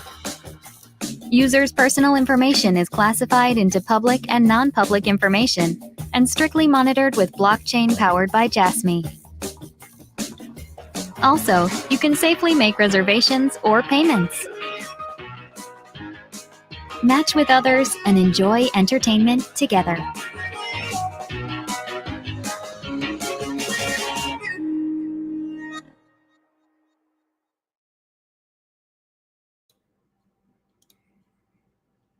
Are you kidding me?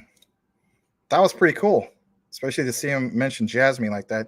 I reviewed most of this on that particular one. That was unexpected. So, guys, I mean, cool stuff, right? See that at the end with Jasmine, like they said. You're muted, Iceberg. I'm muted. Sorry. It's okay. I was going to say that's a great way to showcase, right, what it can do, right? If you got your PDL and you're in that cab, right, and you're next to somebody and you don't know them, and you're buying tickets or you're doing something, that app's going to ask you, do you want to share this person? Do you want to share this information?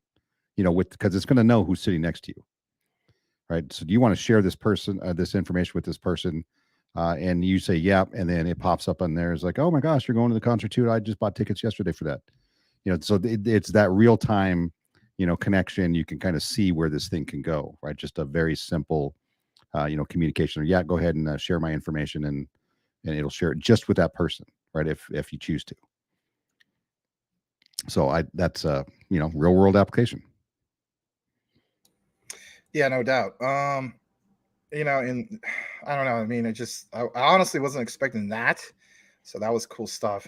That definitely will get chopped up in a video. Anyway, as Larry would say, could you not get excited? Anyway, And then I'm take a using sip that of also in my water. videos. So. Yeah. And then you got to take a sip of water afterwards, which I don't have the water on you, but yeah, this is what I love about community. You know, even Tim Shea says, "Hey JJ," gives him some dabs. Burke says that's why we have ham and CB radios and Faraday bags for smartphones. Yeah, be on CB radio. If anybody's ever experienced that at some point, try it sometime, especially if you're on a road trip. It's fun. JJ, he says, I know they took a single picture of the office, but no one was there. So where was the employees? So there's another guy that follows me on Twitter. He shared some pictures. I told him, I was like, you know, in reality, like Flutters, whether it's yourself and so on, are going to be objective about that. And I said, you know, if you ever go back there, try to take, you know, maybe get some interviews and so on. My buddy actually works for Funimation. They rebranded themselves to, I think it's called Crunchyroll, and he goes to Japan every so often. And I'm going to try to find out next time he goes there. And I'm even willing to pay him, you know, just if he has to take like go a little bit out of his way to go there, to see if he can do like an interview with some of these guys from Jasmine and so on. I'm not promising anything, you know, I'm not like a Rasa Saitama, right? Over promising, under delivering and so on. But he does go to Japan quite a bit. He helped promote Shin Godzilla. He's definitely a big guy in regards to the marketing team with Funimation. So I believe he even speaks a little bit of Japanese, right? He pretty much has to and so on. So my thing is this, right? I think they might go for it. And the reason why they might go for it with Jasmine is because it's like, well, to sense it's like free marketing. And on top of that, his background, right? So it could happen, might not happen, but I do want him to get at least some pictures, preferably some actual interviews. That'd be so cool. But it's a long work in progress, to say the least. And of course, if I get more details, I'll definitely let you guys know about it and so on. But yeah, the Flutters mentioned that quite a bit. Like the other one where it shows Hara, his arm is positioned in the picture.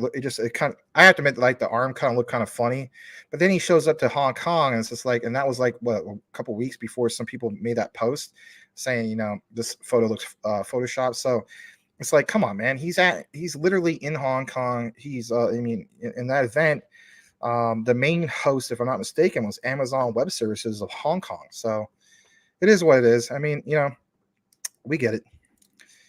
All right, top shelf crypto. We ain't most countries. Woo, USA, USA, USA.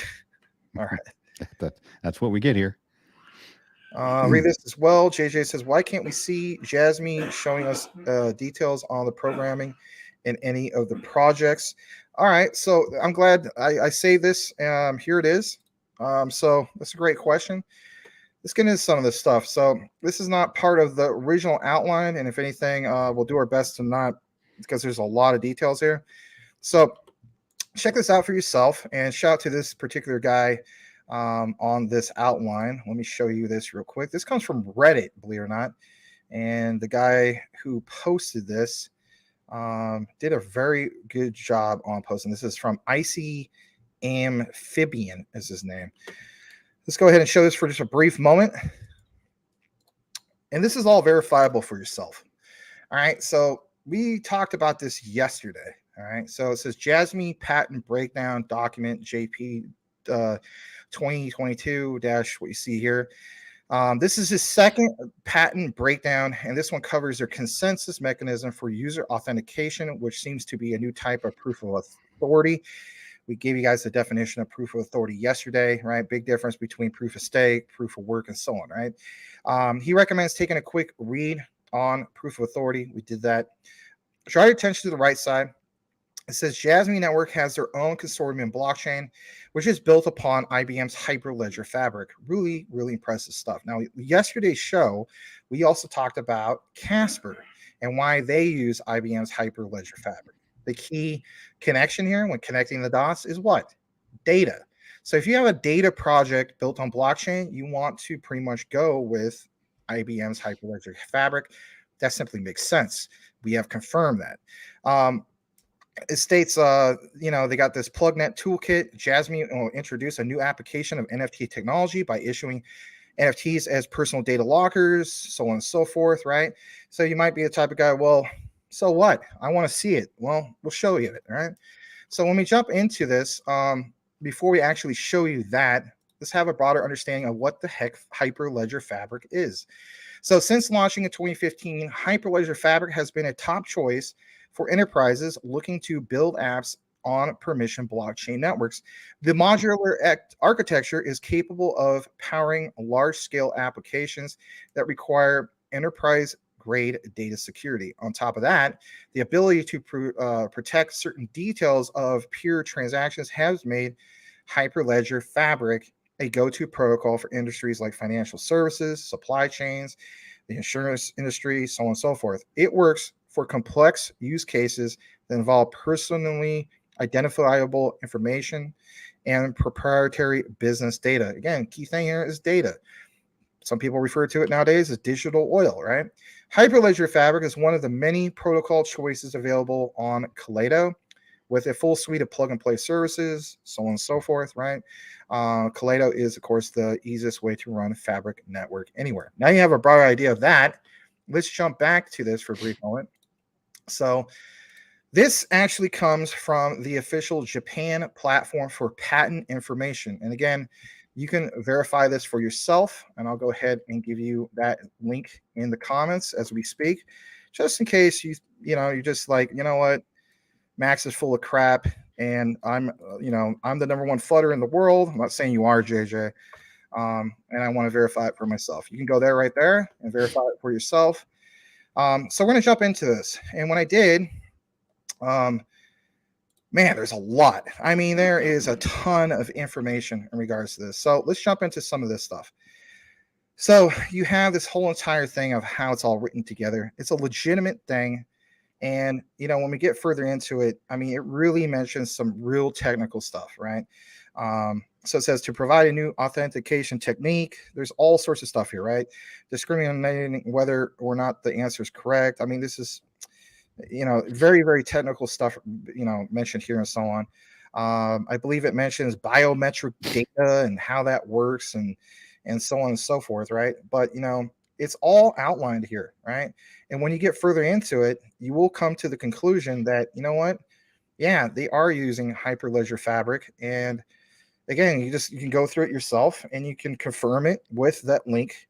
If you take more of your own deep dive, there's just a lot of exhausting information that's basically here. Okay. But it gives all the technical information. How about this right here? Biometric authentication, a method of measuring physical characteristics such as a face, right? A vein, a voice, right? But what's the key thing here, right? AI. Now, another thing I was going to mention just real quick, and especially goes to all the fudders in the world who might be watching this as we speak, and that is what's coming up here soon for Jasmine. Oh, yeah, you better believe it. It's called AI data, their particular engine, their AI data engine, right? It's supposed to drop in this quarter at some point, right? And of course, we're going to do a proper deep dive in that. But why go through all the trouble of listing this in a particular patent with the Japanese patent office that gives a full breakdown about all this if there was nothing there, right? So it mentions all this, right? Think about face, vein, voice. That's all part of the AI, right? However, it is difficult to realize and identify, see the rate at 100%, right? It's not going to be spot on perfect, but they recognize that, right? This is due to technicalities of biometric authentication. By combining a plurality of biometric authentication, it is, like it says right here, conceivable to increase an identification rate, right? So if anything, the AI is going to be a hell of a lot more accurate than most people would even be, and that is big. So as we go further down into this, it says it may not be possible to determine that subject is a legitimate user, even though the subject is a legitimate user. I mean, there might be some minor flaws, but the key thing is they have a whole freaking outline about biometric authentication, if you're into these things, and physical characteristics, and the disclosure, all sorts of stuff, right? This is why we do some of these deep dives. And so my thing is I prepare for some of the backlash from the other point of view of like, hey man, there's nothing here. Can you stop talking about Jasmine? I'm not going to stop talking about Jasmine. There's a perfect reason. So it says, according to an aspect of the present disclosure, this is the last part I'll read, because again, there's a lot about this. A query unit may generate a it's cut off right there, of questions obtained to all these things. The determination unit may determine whether each of the answers acquired by the inquiry unit is a correct answer. So again, it's trying to, long story short, it's trying to verify information. And is that information, positive, or is it not? And should we recheck things based on the algorithm, based on the AI, et cetera, et cetera, et cetera? Okay, so just getting further into it, there is pages and pages and pages of this information to verify for yourself. You can read it for yourself. You can go to that freaking Japanese site, verify it for yourself. It's legit, right? And the main thing is the ties to IBM's, hyperledger fabric. There you go. Yeah, sometimes it's hard to remember all this stuff. Actually, just on the surface, I like this part.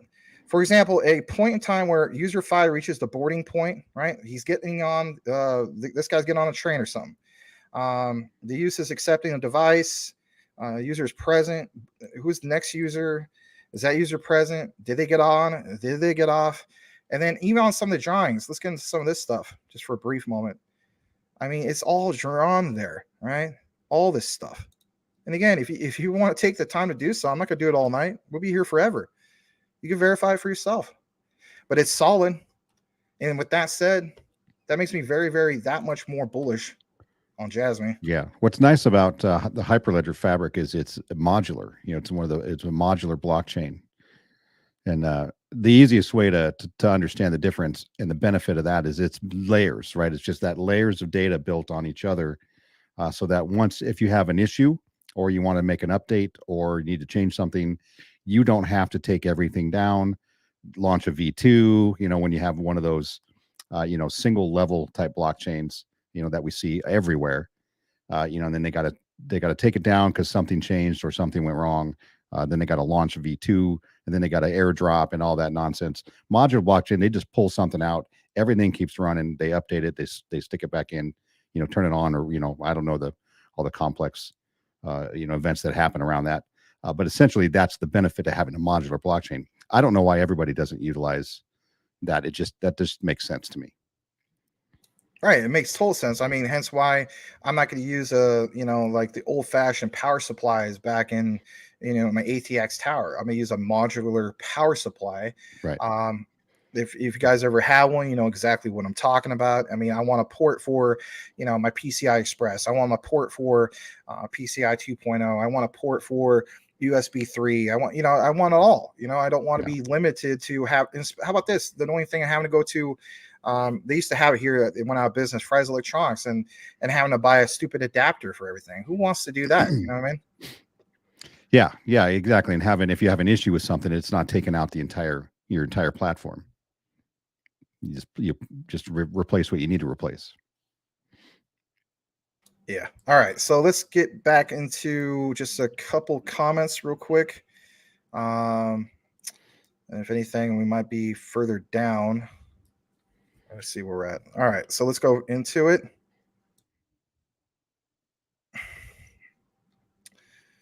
All right, so let's see here.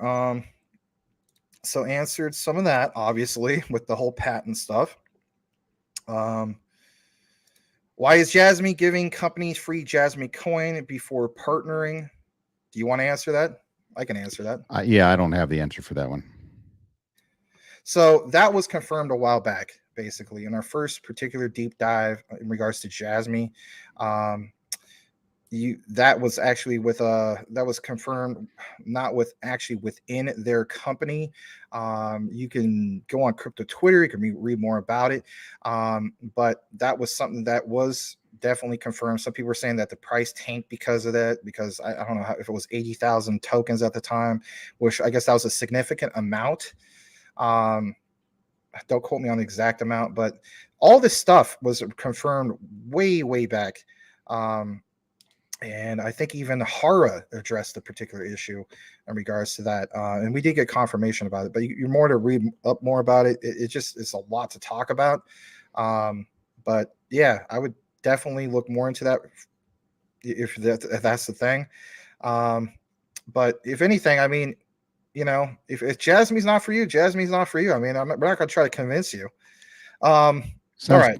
Sounds just like the XRP pre-allocation, right? So they're saying and I mean, these documents came out in the lawsuit. There's 1,700 contracts for pre-allocation for different banks and financial institutions for XRP, right? When things, basically they flip the switch and they start whatever it is they're going to start, and things get moving. These companies already know they're allotted, this much because that's what they wanted in their contract. So I don't see an issue with it. Yeah. All right. Let's see here. We got to start really getting towards the end of this real quick. Let me see if there's anything else. I want to welcome Cash Cats. Thank you for being here. Cash, good to see you. Nelly there says he was in Japan in 1982. Oh, wow. Okay. I was 1. So when I was a little 1-year-old, you were doing all this cool stuff. That's cool. Menelek's in the house. Hello. Is it Menelek you're looking for? Lionel Richie. Yes. Thank you for being here. All right. Let me see. Menelek says Jasmy may be one of the 5 most underrated sleeping giants. That's the way I look at it. I mean, Japan, they're already there. We're not. Anyway. Me, myself, and I, welcome. Glad to have you here. And all right. So this is a good statement from Menelek. A year from now, Jasmy could have as many content creators shilling it as XRP. That's a good point. And I welcome it. Like I said, I'm going to be one of those content creators. Well, the way I look at it, your pop, right? He's like the biggest name of Shiba Inu for content creation, basically, whether you for him or not. He recently covered Jasmy. So, the key thing is more people talking about Jasmy. I'm for that. I think that's a good thing. Dixie is racist. Okay. I'll have to educate myself more about that. All right. KK says Hara Photoshop. Max is an AI. I'm an AI. Yeah. Me, myself, and I. Yep. Flutters in every project. Some do it purpose to drop the prices to get a better buy-in. That's a good point. All right. And I'll read this one before we kick it back. So Jasmy should be more transparent. Now everyone is educated on the project, regardless of how promising most on CTN know Jasmy to be. Okay. Yeah, that's a good point. I mean, if anything, we should always be objective of anything, the positives, the negatives, and so on. All right. So Mr. Iceberg Smith, we are approaching that 2-hour mark. I still have quite a bit, but I also want to respect your time. If you have to go right at 2 hours, totally understand. But if you want to stay a little bit longer, you're welcome to do so. It's up to you. I can go a little bit later, but there are a few things I got to get done. I had a VC earlier today before I got on, so I couldn't get my usual duties done before the live stream. So yeah, so I'll go and I'll just let you know. Right. Okay. If I have to dip out a little early, then if you got to dip out, give me a heads up on like a little bit before the time you got to do that, and then we'll give you another plug. And then guys, I just want to reiterate this. Sean does cover Jasmy, and look out for I'm not trying to put pressure on you, but at some point he's going to do a Jasmy video in regards to this Tizowit partnership. Yeah. So all right, let's go ahead and jump back into our coverage. So we were talking about a lot that's here, right? Quite a bit. And again, I can't thank this guy enough, right? JB. This is a great information. I mean, you really did a great job. Yeah, well, that's my thing. I mean, I go through crypto Twitter, I go through Reddit. And guys, all of you guys out there, I just want to state this real quick. They just use crypto Twitter only. That's great. Understand that Reddit, you could get a lot of great information on Reddit as well. So you should use both for your toolkit, in my opinion. For our utility belt, Crypto Smith. Utility Talk Now, right? Exactly. Yeah. All right. So we talked about a lot of this, and I think we got into this particular one in regards to the infrastructure. Give me just a second. All right. Yeah, we didn't get to this one. So let's just share this real quick. So this is something I want to get into. All right. So it says Jasmy's tech was used by a Wiz company to exhibit at CES 2021. Mentions plain as day, Wiz and Jasmy. All right. Again, for some of the flooders, they're just like, I don't get this. This doesn't make sense to me. This doesn't come from WITS.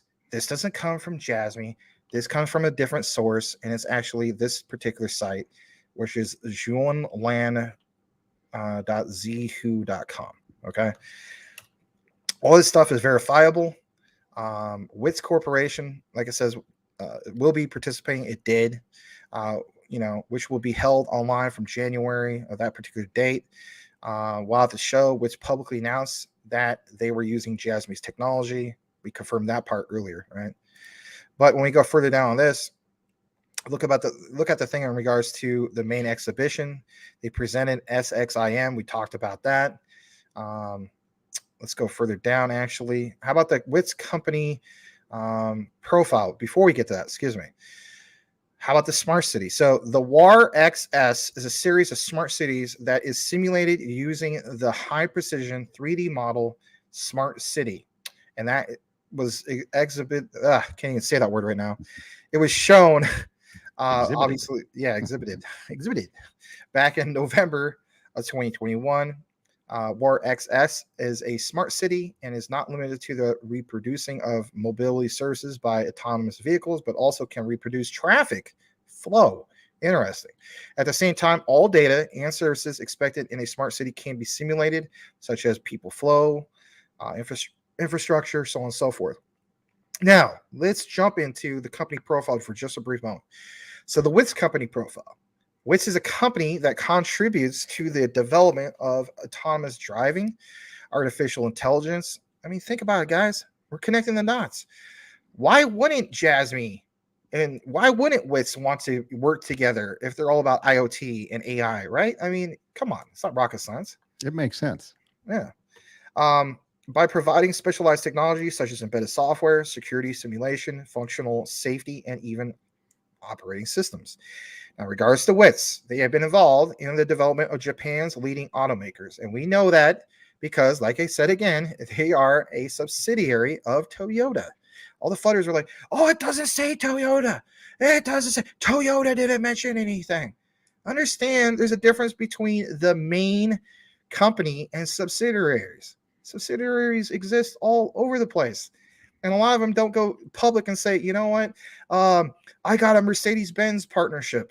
But guess what? You're a subsidiary, right? With the particular parent company.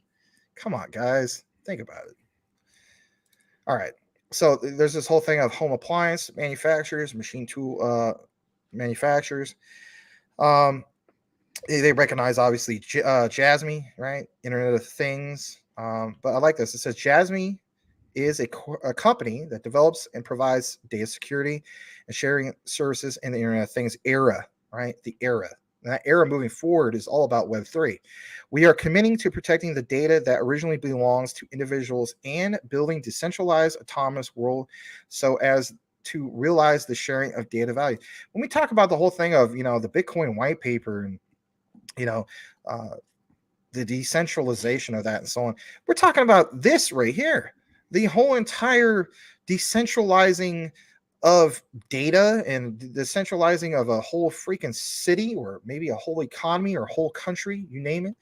But the point is, they just have a totally different way of looking at it. Now, I'm going to jump back to this particular outline, and it says thoughts on SXIM.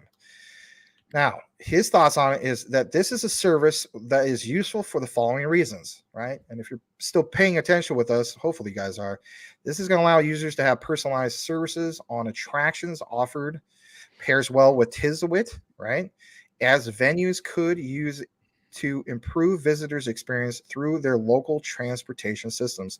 Kind of like a reiteration we were talking about earlier. Here, I don't live in New York City. I mean, shout out to Badir, aka Crypto Winter. But I imagine, it's riding on the subway. I mean, you get to point A and point B, and you just want to feel safe at the end of the day. But can you imagine if you were paired well with other like-minded people who want to talk about blockchain technology or, I don't know, you name it? It'd be cool stuff, right? All right, how about this real quick? What is WAR XS? We do need to talk about this. So it's a virtual test site to reproduce cities, 3D models, weather simulations. We'll jump into that in a brief moment. There's all sorts of scenarios. They can be simulated, replicated, even evaluated through AI. And I just want to state this real quick, guys. I think here soon we're going to get a breakdown from Jasmine, something official. And of course, I'm not going to say, oh, just because we just entered into what is it, quarter 2 2023, that we're going to get all this information right from the first part of this date. No, most likely it'll probably be towards the end. That's just the way it goes in crypto. We've seen that, right? But when they mention on the roadmap that we're going to get the AI engine, again, combined with what you see right here, wouldn't that make sense that you're going to see some of these scenarios being used through the AI technology that Jasmine is going to bring to the table? I'm just stating that. If we, basically gave you this outline connecting the dots, wouldn't that make sense? To me, that makes sense. Yeah. So it says, scenarios can be simulated, replicated, and evaluated through AI. We'll get to that a bit. Integrating and collaborating with Ryoden. All right, let's jump into this part about the cities. So as we load this up, it comes up with this right here. And here it is. Here's War XX. Again, a lot of this is in Japanese and so on. But, you can kind of see some of the pictures, seeing where they're going with this and so on. I did try to pull up that particular video. I think I might have it, actually. So I have something very similar to this. Yeah, I'm going to pull up that in a second. Let's go further down. All right, so let me give you an example of a smart city, all right? All right, so let's go ahead and share this. Here's an example of a day in the life of a smart city resident. That is what a smart city is through IoT, right? Internet of Things and edge computing. Let's go ahead and play this. Smash that like if you haven't done so already. Here we go.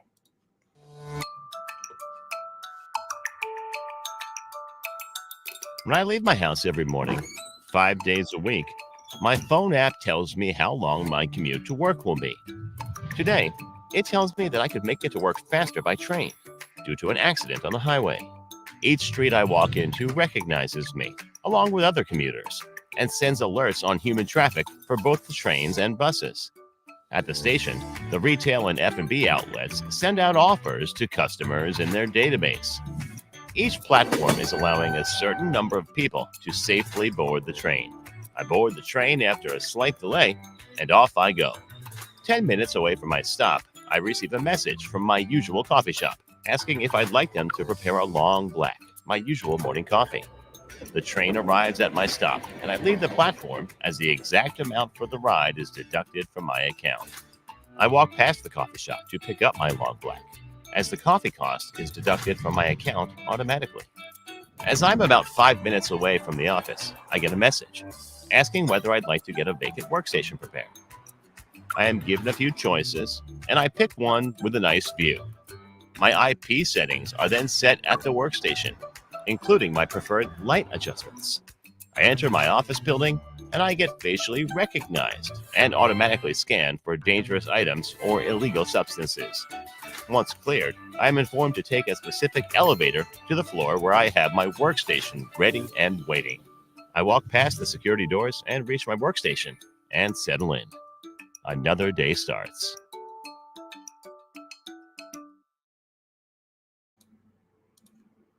So, guys, that's just an example in regards to a smart city. That's not specifically from this project. I wanted to pull up that one, but the video wasn't available in regards to SXIM.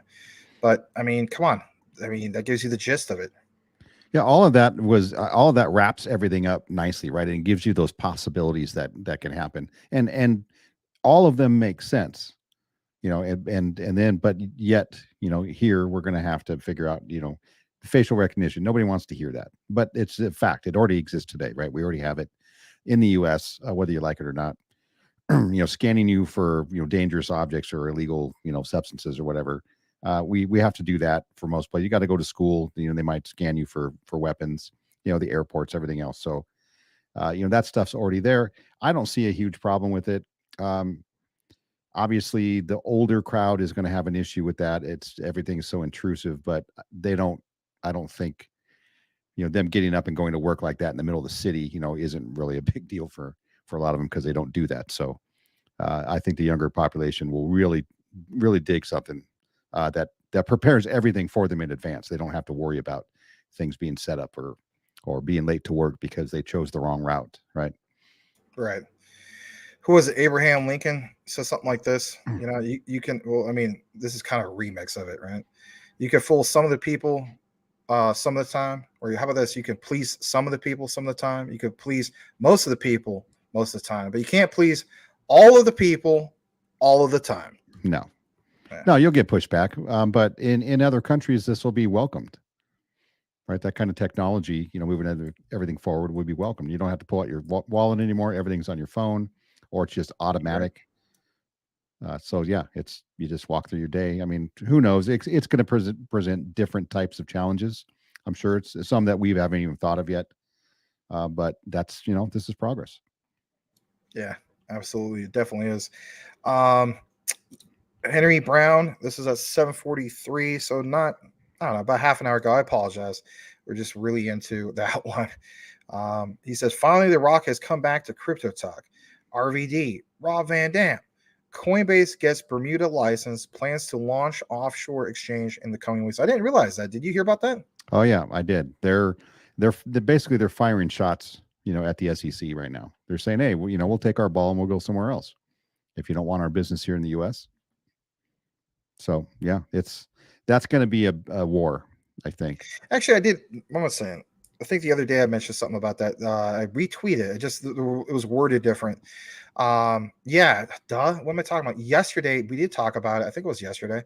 So somebody sent out a tweet and it says something about it'd be really cool if they, partnered up with LCX. And I was just like, you know what? I mean, that's real speculative, right? Right. But wow. I mean, can you imagine what that would do for LCX? Yeah, this is going to be one of those things could be tough to deal with because they're a publicly traded company here, right? And now for them to go offshore, what's that going to, if they take their entire operation offshore as a result of the SEC's, enforcement actions, that'll be a real interesting one to watch. Yeah, no kidding. I just personally, I feel like there's a few big players in regards to exchanges. They're going to be here. So for me, it's I think Coinbase is obviously here to stay. I know some people say, they just don't trust CZ. I get that. Binance. I do kind of have the attitude when it comes to certain exchanges, too big to fail. I honestly think KuCoin is here to stay. I think Crypto.com is here to stay. I really, but other than that, I don't know if I have as much confidence in all the other ones. So yeah, Coinbase, KuCoin, Binance, Crypto.com. But all these other ones I never heard of, really. But if we can't get the SEC under control, because remember, they're trying to change crypto custody rules and try to make it where only these, large banks are going to have access to custody crypto. And these exchanges will have to just basically disappear, or they'll have to become a bank and be regulated by the SEC and kind of fall into line. That's their goal. Yeah. I mean, I understand it's a threat to TradeFi, right? And it's always going to be with, when people talk about staking. But anyway, that's a whole other topic. Remember, Coinbase also has the backing of BlackRock, right? They're semi-partnered, let's say, with BlackRock. So, and BlackRock is the world's most valuable, asset custodian. Largest asset. Yeah, exactly. I always like, so we talked about that a while back. You have Larry Fink, and he's just like, no, we're not, an asset custodian. And I'm thinking he has to only be saying that from a tax perspective. You know what I mean? Like because that's literally what they are. I know, but you get what I'm saying? Literally. Like, from an audit point of view, he's like, I can't officially say that. Right. But everybody knows what you are. You know what I mean? Yeah. Yeah. All right. Let's go further down the comments. I do appreciate it. Again, Harry Brown, thank you so much, man. Like literally almost every time you show up, you drop a super chat. Thank you, man. You rock. Thank you. Nice job, Henry Brown. Check out our fellow brother here, Crypto Smith. He has a live show. You want to talk about that real quick?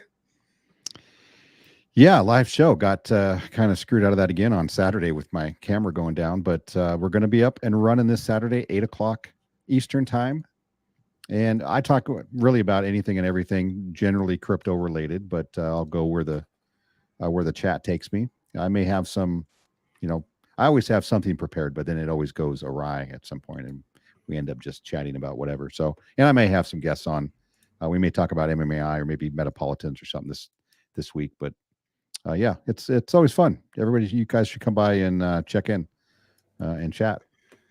Another thing I was going to point out real quick, not that I wanted to do your, ending plug right now, but guys, I mean, our lineup for tonight obviously is Jasmine. I have no idea when Sean. I mean, whenever you got to go, I'm not rushing you out of here. I'm just saying. Yeah, I'm just about to, just about to head out. So I'm glad I did this plug for you. So here's what he has. For instance, Jasmine is taking the game from Big Data. He's mentioned that I don't know.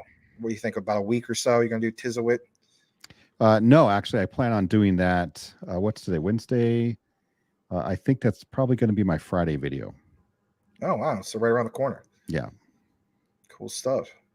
Guys, give Sean the Cryptosmith a follow. Here's his page. You can find him on YouTube. It's the space Cryptosmith, all one word on that. And then on top of that, I want to show you guys his Twitter. If you're in the Twitter, let me show you this right quick. So on Twitter, he is... by the way, thanks for retweeting the show. Yeah. He is the Cryptosmith, all one word, or you can do at Sean Cryptosmith. And let's see how you're doing. So yeah, let's help him get up to like 900. That'd be pretty cool. Yeah.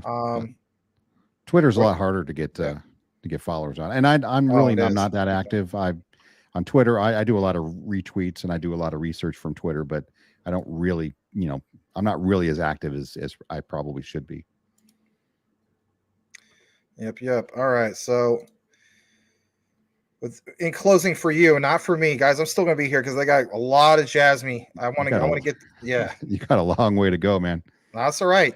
It's one of those nights because tomorrow is going to be a shortened day. And why is that, guys? Why is that?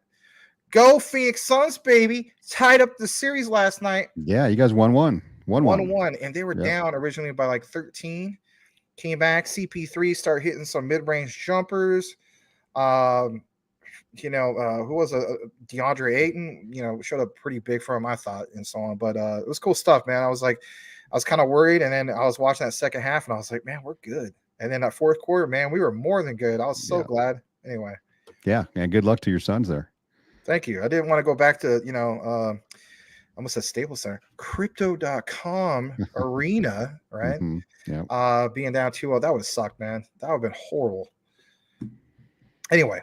Yeah, well, I appreciate everybody who shows up. I know it's a kind of a slower day, but there's a lot of people streaming out there, and that's just the way it goes. Not a big deal. I enjoy this as much, and the Jasmine content is fantastic, right? Max does great research, brings me content. Maybe next time I can actually bring some of my own to the game. Sweet. But yeah, it's been, I don't know if people follow me on my channel, it's kind of been spotty videos lately because I've had my real world job.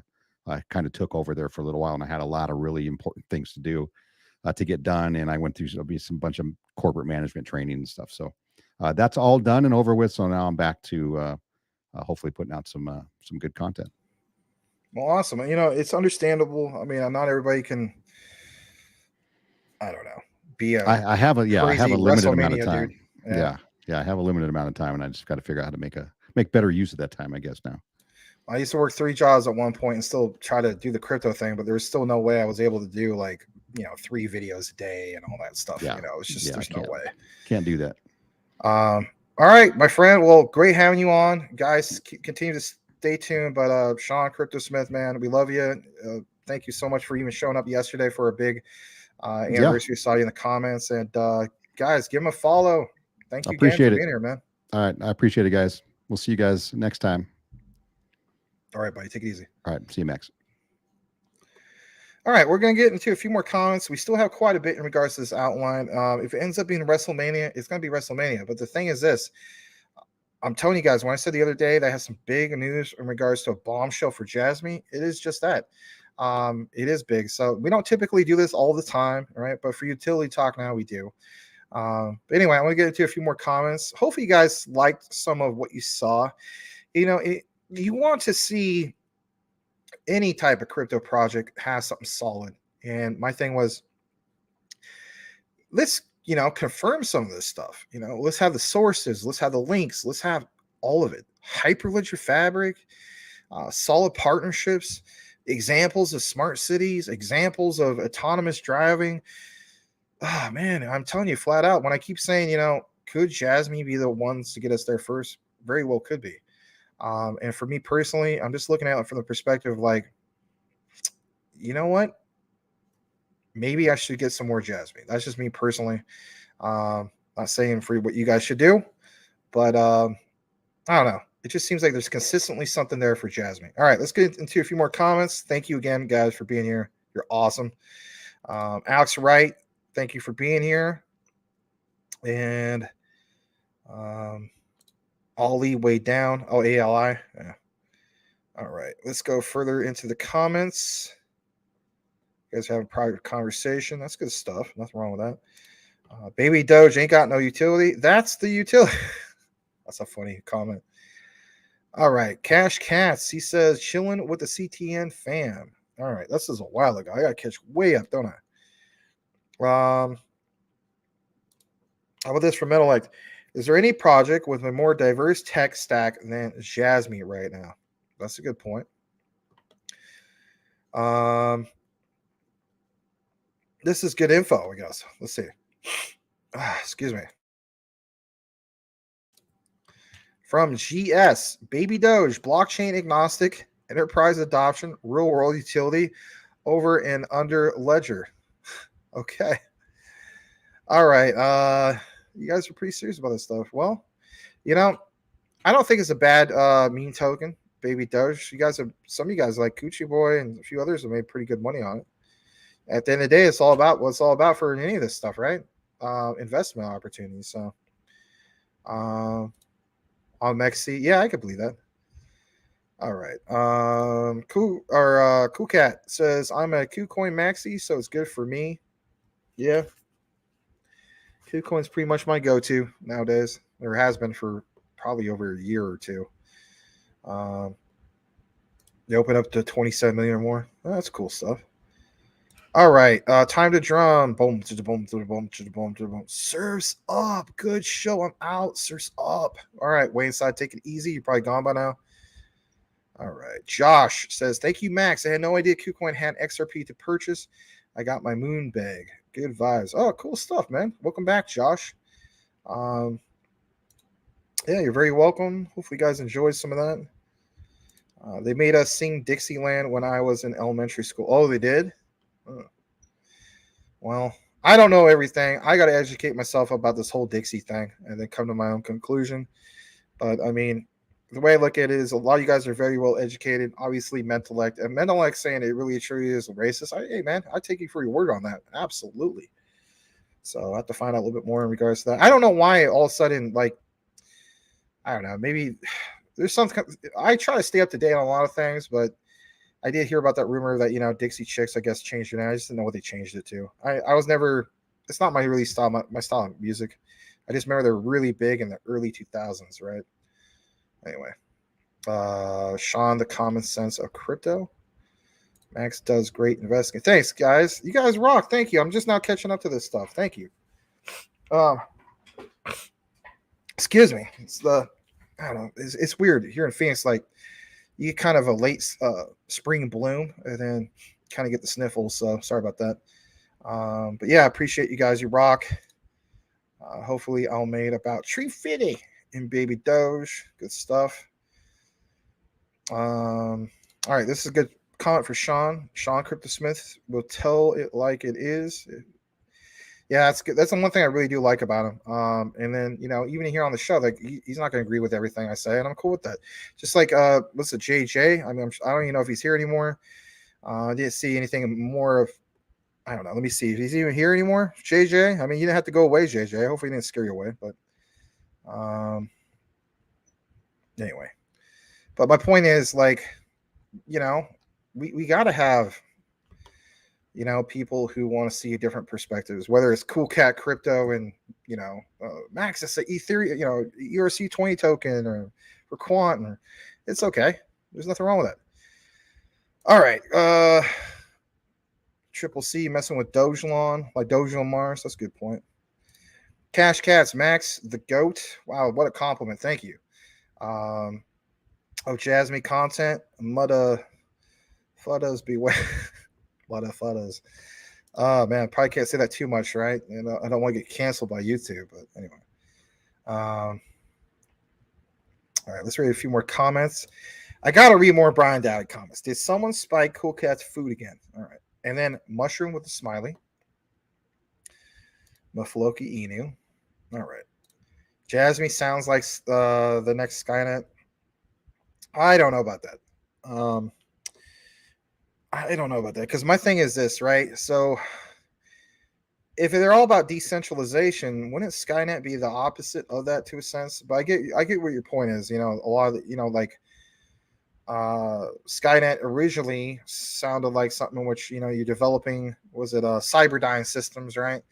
It's supposed to be for the greater good, but then that great technology got put in the hands of not necessarily bad people, but an AI that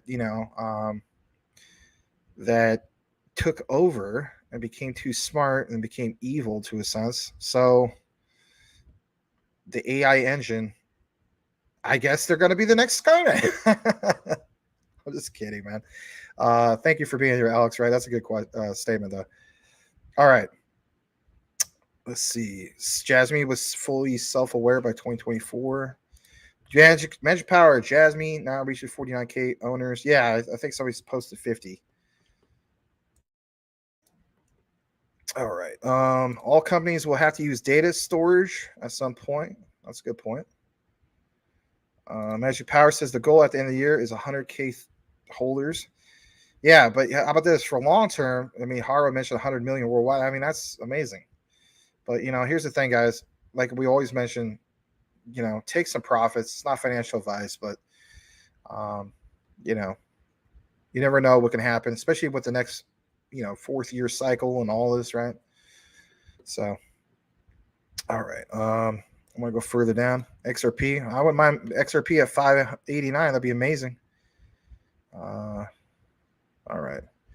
Malex says I just picked up 50,000 Jasmine tokens basically after saying I was not buying anymore.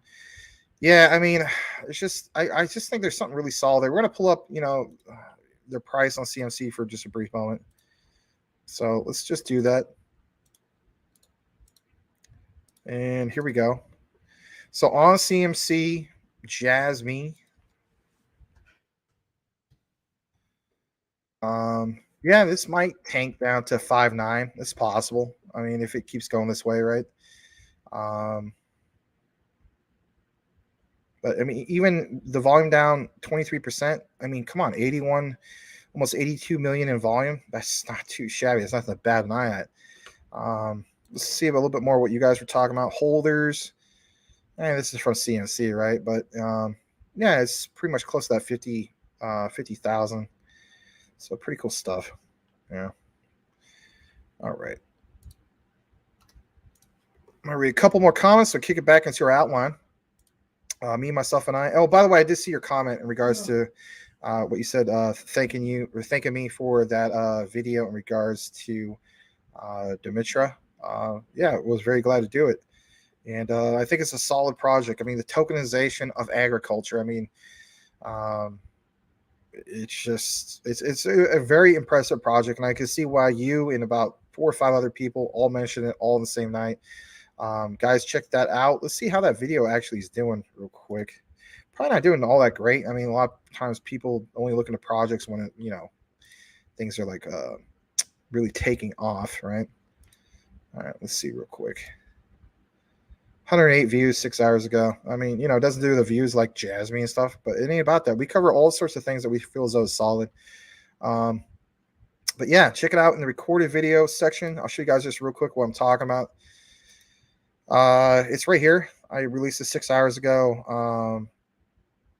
There's me working with Farmer John right there. Dimitra, powered by AI, fueled by DMTR token, agriculture tokenized.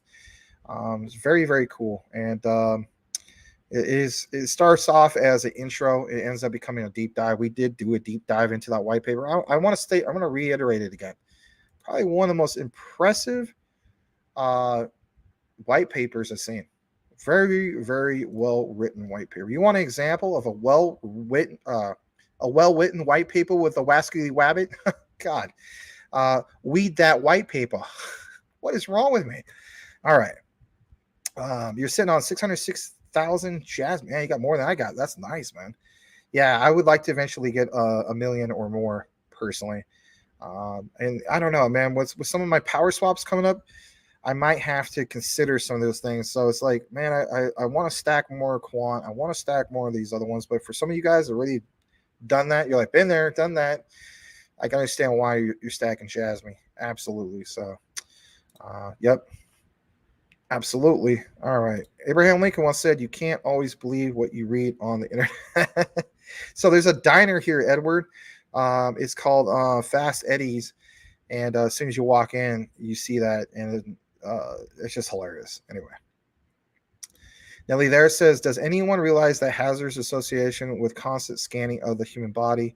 Do your own research if you think it's just the way it should be.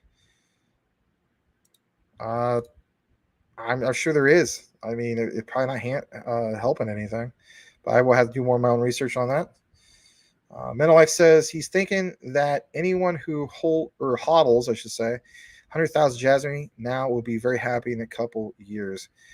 Yeah, and that's my thing. So, it's like we're looking at a lot of projects, right? We always talk about the ISOs, all that stuff. But it's like, will one stand out more than the others? Could it be Jasmine? Could be. It very well could be. Because, again, I'm looking at it from the perspective of their country. Embracing crypto, embracing Web3 in reality, right? I mean, that white paper, tax incentives for businesses here in the United States. Instead of getting tax incentives for businesses, we're told, let's increase capital gains. Are you kidding me? Come on. Again, I don't want to make this divisive, but you know where I'm going with that. All right. Blackwood. If the U.S. loses both Ripple and Coinbase as base of operations, the keys to the crypto kingdom will be given away. America will suffer for it. And it's such a shame.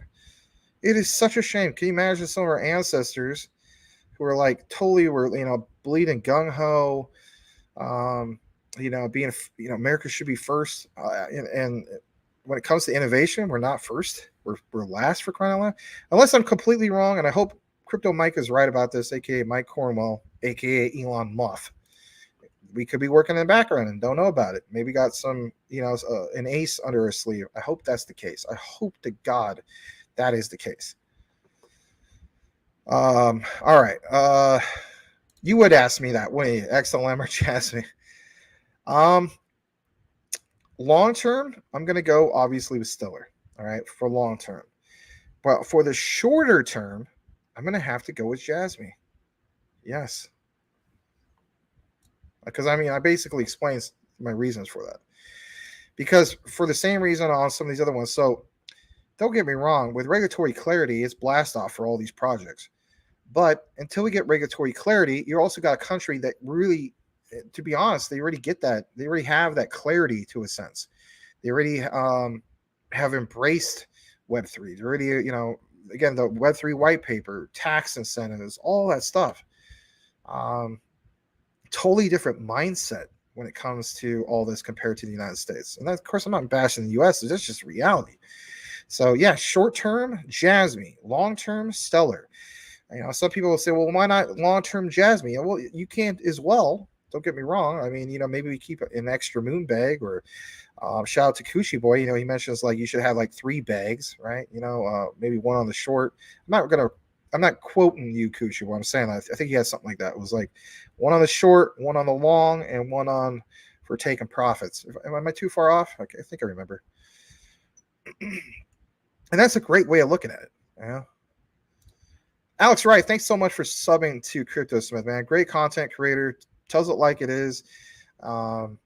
He is not part of the cancel culture. If he was part of the cancel culture, Triple C would have to find a new kitty home for his duck sauce or whatever. I don't know. Get what I'm saying. Doge Martin, yeah, good community. I'm not into it. It's just, I think the last meme tokens I'm into, Volt, Shiba Inu. Obviously, Shiba Inu is probably probably my biggest bag still when it comes to meme tokens. I have to be. I mean, come on. If it wasn't for Shiba, wouldn't you be here? Thank you very much. Blackwist, still got a tad bit in there. This is for you. Good stuff, right? Guava with mango. Good stuff. All right. Let's go a little bit further down. River says, get your BSV while it's cheap piece. I would agree with that. I am not complaining about BSV at all. I know some of you guys joke about it and so on, but can we agree on this? When you research it more, then you want to research more. There's something to be said about it. And even when we talked about the whole thing about Craig Wright and those IPs matching up with Ripple, right? By the way, that video, if you guys are wondering, why did Max, you said you were going to put a video together. Yeah, you got banned. You got banned from YouTube. So my next thing is I got to take some extra time to chop it up under 512 megabytes and somehow get it on Twitter. If that doesn't work, then I don't know what I'm gonna do. I might just do some like a new reiteration or like, hey, check out this video or check out this trailer. Fast forward to this part of sneakers. View it for yourself.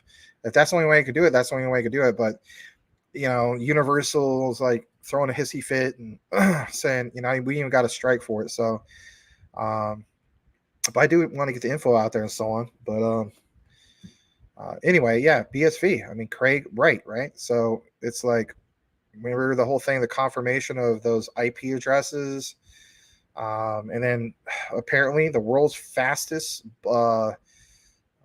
blockchain for transactions per second, technically speaking, and then.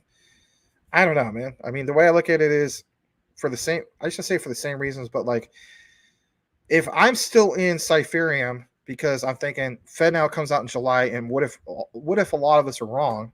I don't want to be wrong, right? I'm still going to hold that. Well, then I'm going to hold some BSV just in case the majority of the world is wrong. And like Cool Cat Crypto says they are. There's nothing wrong with it. And I'm still in the profits. I'm not complaining. So River, Cool Cat, shout out to you. All right. All right. Let's read a couple more. You're gonna keep your XDC. That's good stuff. All right. Can you go over Jasmy tokenomics? Not on this particular show because I want to finish up the this deep dive we have on here, but we can do that at some particular time. In regards to that, some people also want me to do an updated video. We'll probably do it towards the end of this year. You may be wondering, well, why the heck are you gonna kick the can down the road? Because everything's going to change in regards to the end of the year with the lockup and so on, right? It's roughly, I think it's 70% lockup. So that is going to change the whole bigger perspective. So it might just be something that we end up doing later in that regard. All right, one more comment, and then we will get back into the outline because we're about 2 hours and 30 minutes into it, and this might very well turn into WrestleMania.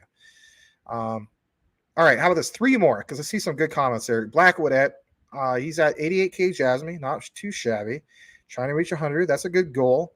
But diversify with multiple tokens. Yeah, I mean, there's nothing wrong with that, man. And I'm glad you recognize Jasmy as an opportunity.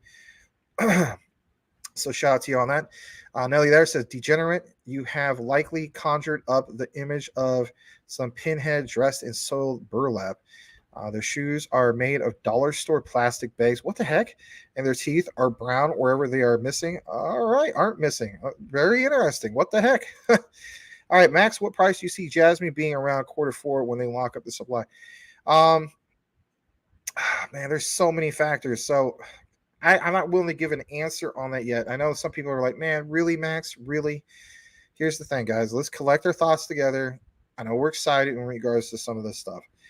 I want to see what's going to happen this coming summer first with the pairings for the stable coins. So that's big in itself. Having a whole country being able to have access, that's tremendous volume. I want to see how that goes. But I mean, if we get enough momentum to get over some big milestones. So how about this? Like, let's say, just hear me out here, right? We get that doesn't get pushed down or kicked down the road. So let's say, hypothetically speaking, because this is all speculative.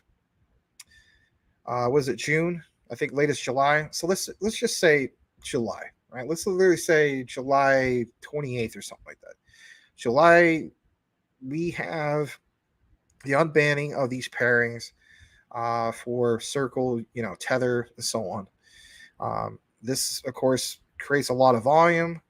And then on top of that, maybe right after or soon, they're like, yeah, you know what? And on top of that, this thing with the taxes, you name it, or maybe the AI engine is out by that time. I forgot to mention that, right? Did we forget about that? So all these factors, but the big thing again is the stable coins being unbanned. So with the unbanning and all this is trending, let's be honest, Jasmine's really trending. I mean, you have top influencers, you have, whether you're former or not, Matthew Perry, Your Pop, and so on. That's big, man, because I mean, those guys, both of them, if I'm not mistaken, they talk about Shiba Inu a lot, right? So you get some of those guys talking about a lot. It still trends a lot. People are aware of it. The risk to reward ratio, XRP holders, a lot of them hold Jasmine as well. Why is that? Risk to reward ratio. So all those factors. Let's get to the milestone of a penny. We get to a penny. Let's revisit this conversation because we will owe it to ourselves to do that. Let's go from there, right? I'm not going to be the type of influencer. Should I say influencer? I always try to protect myself as a content creator. It's going to come up here and have my mouth wide open and be like, $1, guys. No, I'm not going to do that. So with that said, yeah, let's get to a penny. Let's reevaluate it, and then we'll go from there. I think that's a fair and a reasonable way to look at it and so on.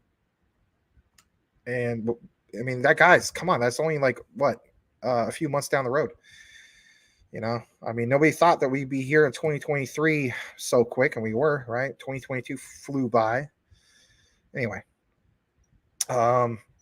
I said I wouldn't read another couple comments. I think that I just am. Hold on. Adler, any AI coins you really like? Technically speaking, Jasmine is going to be considered an AI token. So there's the answer on that.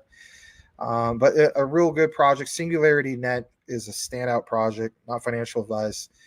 We've been covering that one since 4 cents. That one took off to like 45 cents plus, something like that. All right. Let's go ahead and highlight some of your comments as a bookmark. And Maximus316 says, I just schooled your butt. Well, I'll state this much. I was waiting for some responses from you-know-who, and it's been crickets ever since. Kind of funny how that works. When people try to, say, hey, you know what, there's nothing solid there. Anyway, I don't mean no disrespect, but in reality, come on, it's been crickets ever since that one part about the patent. All right, so let's jump into a good portion of what we have left for the outline. Thank you so much for everybody who's still here with me, with us, I should say. Let's jump into it. All right, so shout again to this guy, JB, right? And I don't know, just cool stuff in general, right? So let's pull this up. Here it is. So we're talking about this whole thing about the smart cities. We gave you an example of that, right? So it says scenarios can be simulated, replicated, and evaluated through AI in regards to WAR XSS. Let's try to pull up some of this.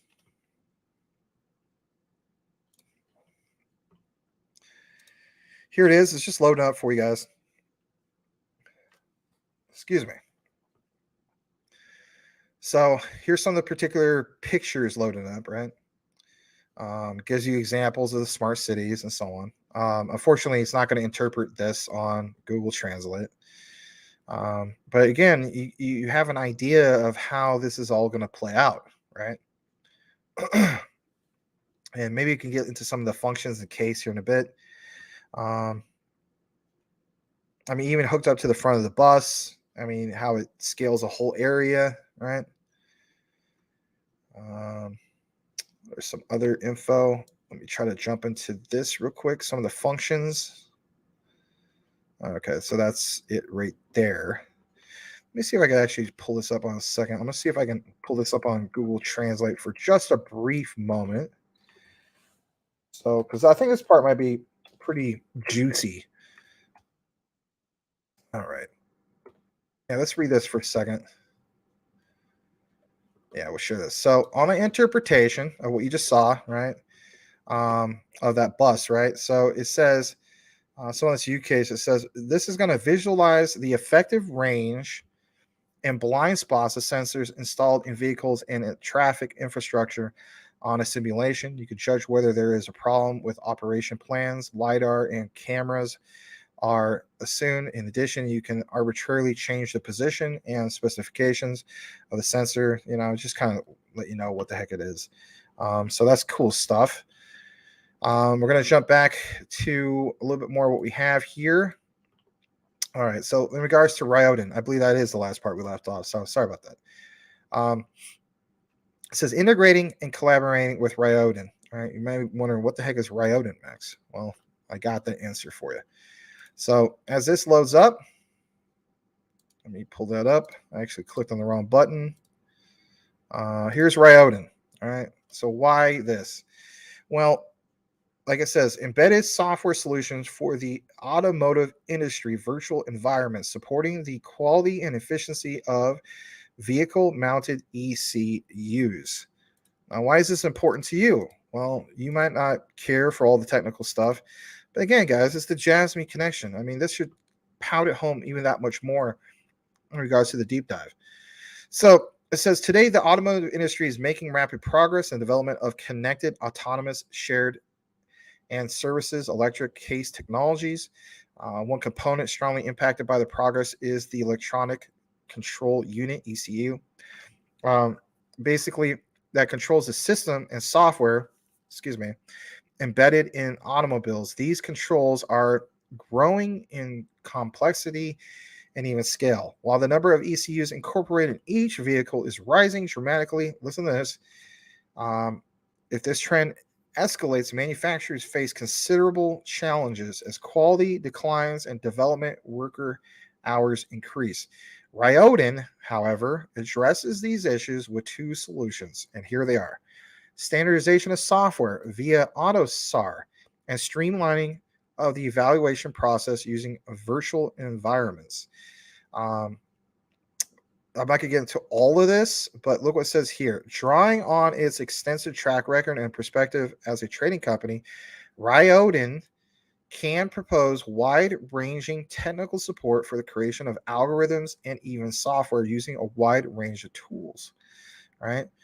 Among these categories, they're going to introduce two virtual environments in which Ryoden boasts particular strengths. Remember what we talked about earlier with War XSS in regards to their connection with smart cities. This is going to be a service in which, in the MILS domain for advanced driver assistance systems and moving bodies and so on and so forth, right? Look at this microcontroller simulator in the spills domain. In addition to these two domains, Ryoden possesses broad knowledge of a variety of virtual environments. Of course, you're free to contact them, but I wanted to mention that they have new development environments using virtual environments. I know I just said it again, but you got to keep in mind it's the interpretation on here. I'm going to jump further down. This is what I like, right? So again, it gives you kind of like examples of how this is all broken down. How about this? Microcontroller simulators require the construction of a virtual electronic unit that conforms to your needs using expertise amassed from handling semiconductors. Ryoden can build virtual environments tailored to the microcontroller you wish to use. Ryoden also provides a subcontract for the development of tools, right? And they also boost microcontroller simulations development efficiency. I mean, there's a lot of technical stuff, but let me get down to this bottom part real quick. Hold on a second.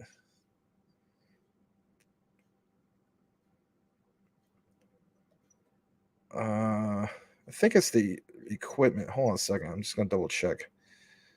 Yeah, it might be the equipment. Hold on. Yeah. So there is so much stuff that's listed here, right? Schneider Electric, Japan Holdings, Panasonic. But when you get further into this, you understand it's like everything that they got going on. Again, whether it's connecting it to like Toyota, right, and so on. It's just there's something solid here, right? Just like some of the other ones that are in connection with Jasmine and so on. But anyway, I'm going to jump back. I'm just kind of giving you some examples of this. Give me a second. This part right here. All right. So he says, what are his thoughts on in regards to WAR XS?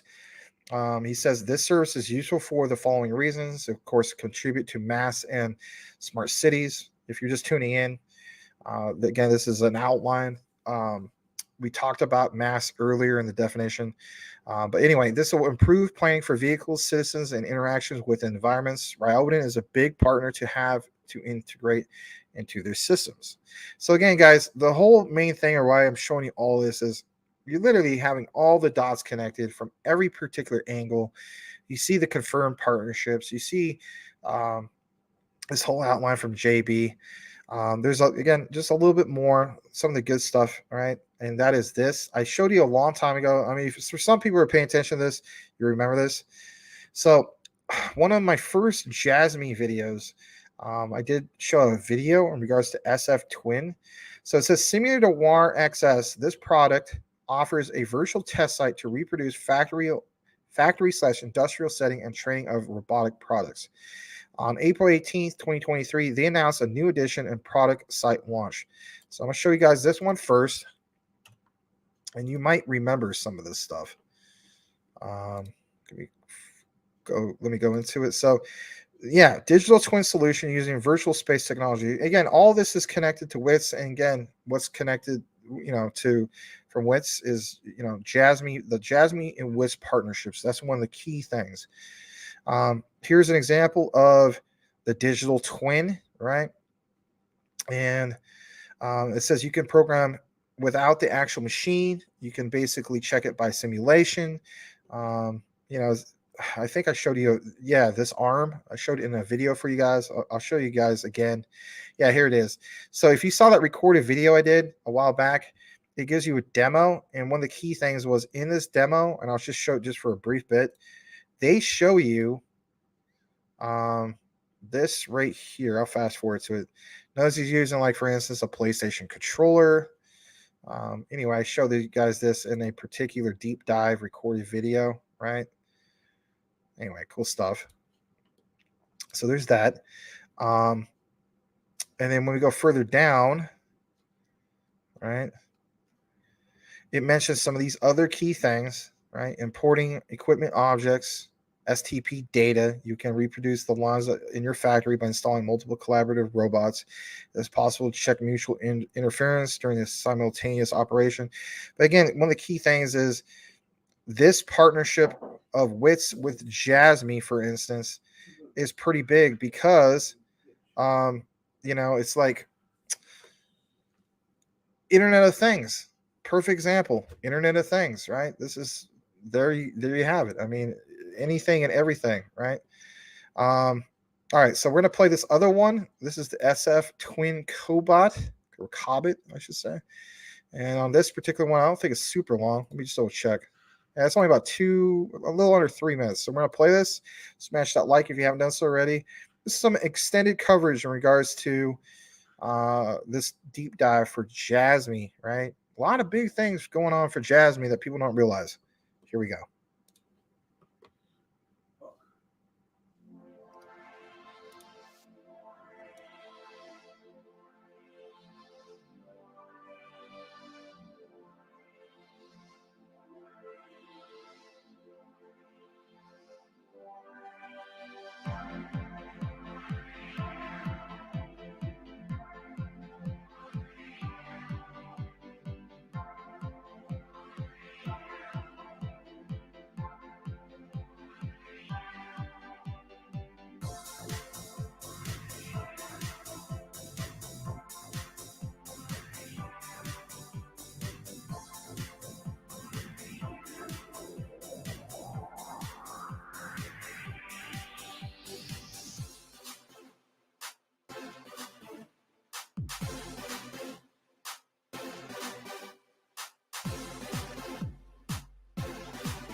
All right, I'm gonna read a few more comments. I saw this and I thought those like, there's no way. I think this is yeah, there's no way you did that. Cool cat. All right. But I'm gonna jump back into this. So that was cool to get a demo from it. You guys, for the most part, have seen this before. Not that specific video, but anyway. But yeah, let's jump into a little bit more what we have. Give me a second. So we talk about Ryoden. Not right, you know, what's his name from Mortal Kombat? Not Raiden, right? Let's get into a little bit more of what we have. Just a second. All right. So let's get back to this outline. And it's basically this right here from JB. Let me just refresh the screen. Yep, there we go. All right, so you know he mentions this whole thing of the site launch on the on April 18th, right, 2023. Which, let's face it, that's like literally yesterday, I believe. So we're gonna pull that up as well from SF Twin, and yeah, that thing I just showed it, right? The SF Twin Cobot was released. Pretty big stuff because that just literally was yesterday. Now they got this. It says SF Twin Cobot released. It's new. It's offline teaching software released in collaboration with Robot Jaka. I'm going to click on that for just a brief moment. And give me a second. I was going to see if there's a new video in regards to that. Yeah, so there's our tutorials. I'm not going to play all this stuff again because it's just a reiteration of what you saw. But I don't know. It's just cool to see that how all this is, you know, a great partnership with you know, WITS, or WITS with Jasmine, basically. They even have offline teaching, right? Programming is performed, I should say, on a PC using a virtual robot and a genuine teaching application from the collaborative robot manufacturer.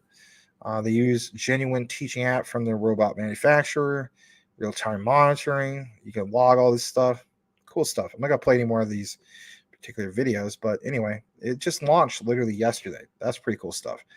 All right, jumping back to what we have.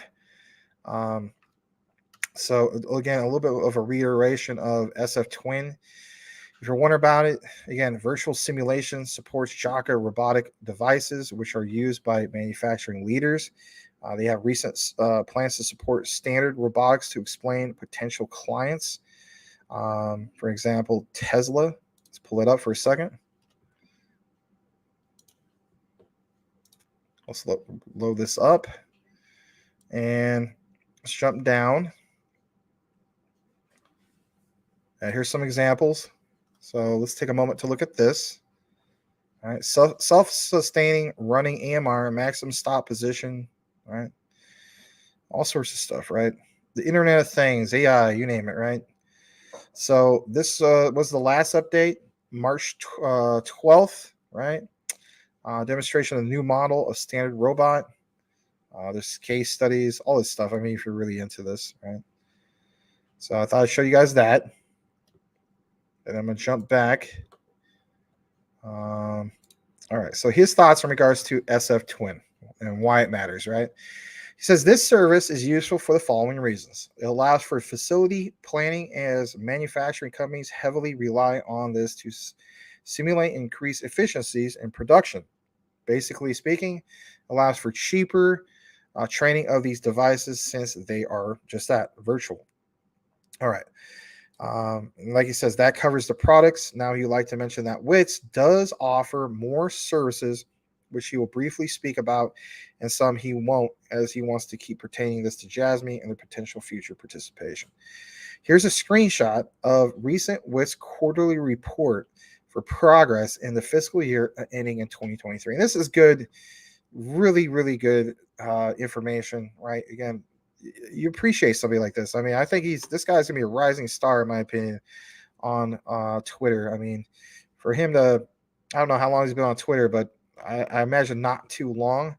But this guy's gonna blast off, in my opinion. I mean, he really takes the time to bring it. So, yeah, let's look what it says here. So, you know, he wants to mention that WITS does offer more services, which briefly speak about, and some he won't, and how this pertains to Jasmine and their potential future, right? All right, so here's the fiscal progress, and let me just give some of the key highlights. So I like this, right? He highlights, or circles, I should say, like it says, service design business, SVBA, which means service design business area, crypto asset business, NFT develops content sales platform. Again, the reason why he's highlighting all this is to the Jasmine connection.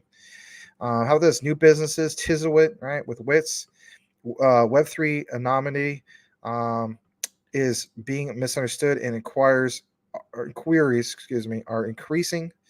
On top of that, proactive investment, digital twin, SF twin. We showed you the particular example in that video. Virtual space simulator with WAR XS, mass entertainment, as an MAAS, right?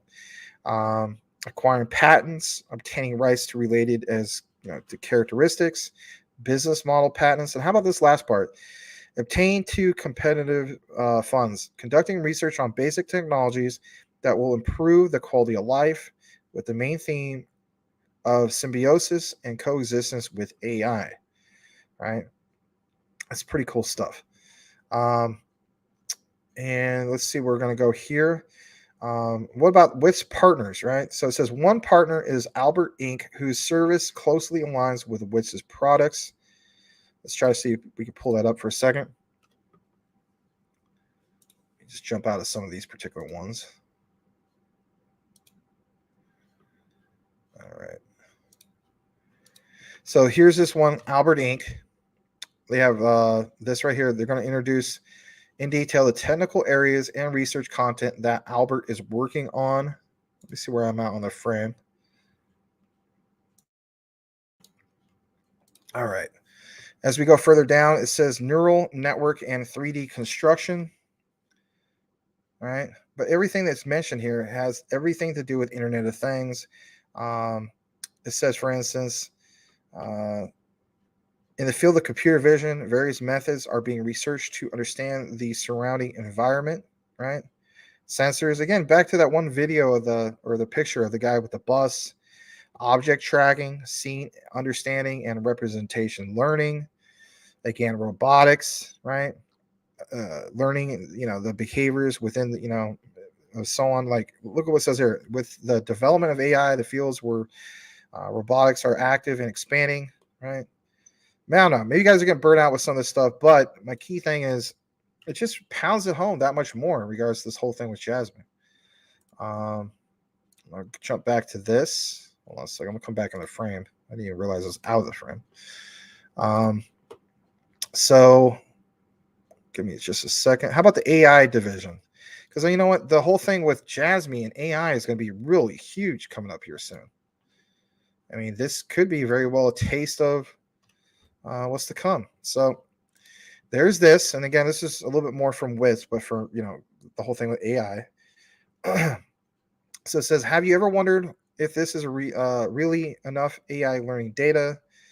The answer basically is no. I mean, it's never enough. But again, you got to keep in mind, this is from the Wits site. They mentioned Jasmine numerous times. I don't know, man. I just think there's something really big here, personally. It says, let's take measures now so that business opportunity loss and development rework do not occur after it's legalized. And again, think about what's mentioned after it's legalized. I mean, is this the path forward of where they're going? Could very well be. Hold on. They understand some of the challenges of AI, the safety challenges of AI. You got some of the people that, gives you an explanation of like who these people are, part of the staff, right? Toshi Hisa Morikawa, executive officer of Wits. This guy's been around, let's say for about 15 years, since 2006. He's been focused on functional safety. In April 2010, he was the first in Japan to obtain some of these licenses or certifications. I don't know, some pretty interesting things. At least I think so. They have all this stuff about, AI system development. I mean, there's a lot here, basically speaking.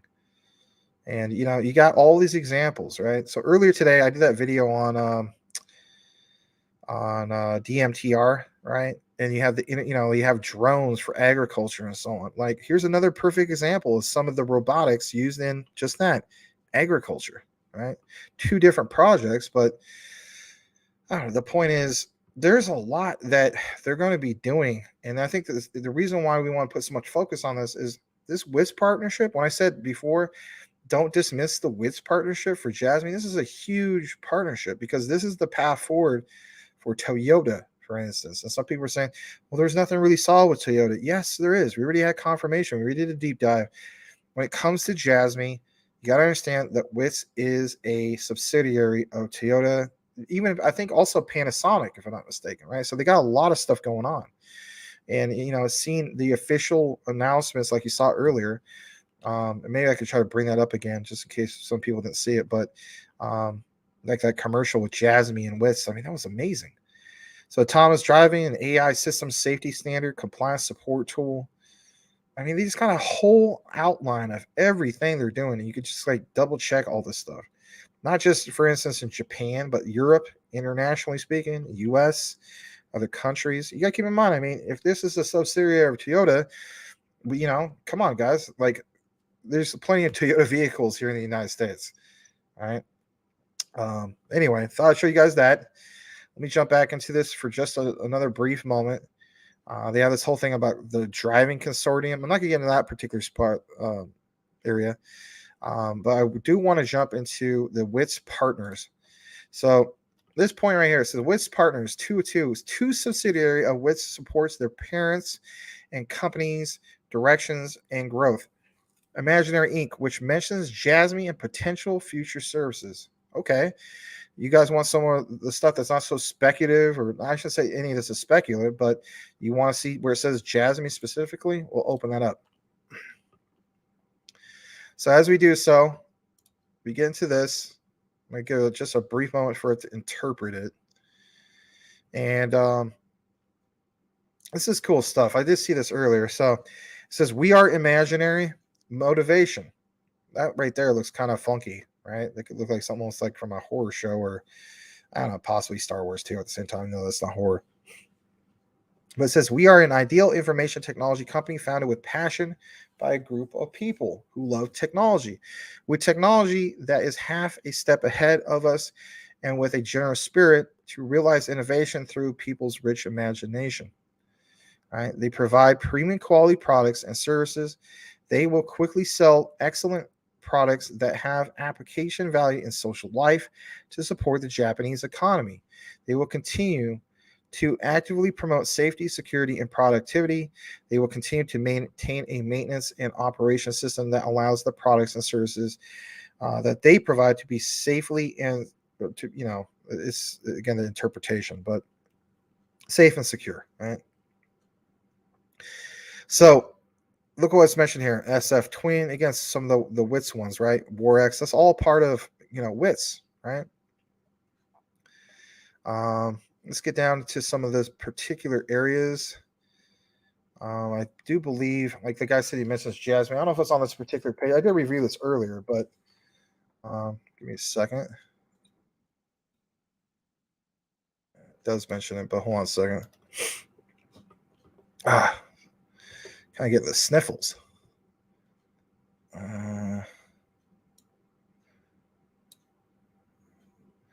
Let me pull this up. It's kind of getting stuck right there. Just a second. All right, there we go. I think I'm gonna have to reload this page. Just a second. So got kind of frozen on that page for some reason. Let's take a moment to translate it again. Apologize for that. All right.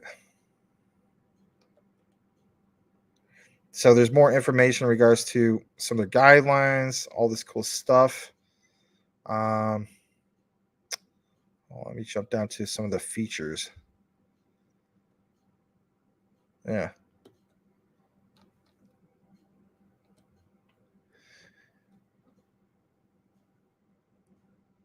Oh, man. I think I must have loaded up with a different page. I apologize. But anyway, It did have an example in regards to Jasmine. This is cool stuff, to say the least, right? Oh, there it is. I got it right there. My bad. Here it is. Sorry about that, guys. All right, so it says their service, right? Quality assurance service, digital twin, like I showed you earlier. All right, so this is the main point I want to show you real quick. I'm going to blow this up just a tad. I know some of you guys see it on the screen, but maybe you don't. I'm just going to blow it up a little bit more. Yeah, smart authentication. There you go. Boom. Jasmine connection. Literally says it plain as day. We provide Jasmine IoT platform using blockchain technology. I'm telling you flat out. I mean, I'm not trying to toot my horn too much here, but I'm telling you flat out, like it took a while to kind of pull some of the stuff up. I mean, he has it on the outline, that helps, but man, some of these guys, I mean, like they'll do a video and not him, but you know, it's just people in general, and like, you know, when people get the video about Jasmine, it's just like I get where a little bit about where like some of the fudders are coming from, because you know it's just like they want more of the confirmation. Boom, there's a little bit more of that confirmation for it. You know, they provide Jasmine, says it plain as day, Internet of Things, IoT platform for using blockchain technology. So there's that. Sorry, just sometimes when it reloads with the interpretation, kind of chops it off sometimes. All right, so I'm gonna jump into the other part that we have. I'll share this tab instead. All right, so how about this? All right, this is point 17 of 21 on the story. Again, this is a real deep dive, and if it ends up being WrestleMania, then so be it.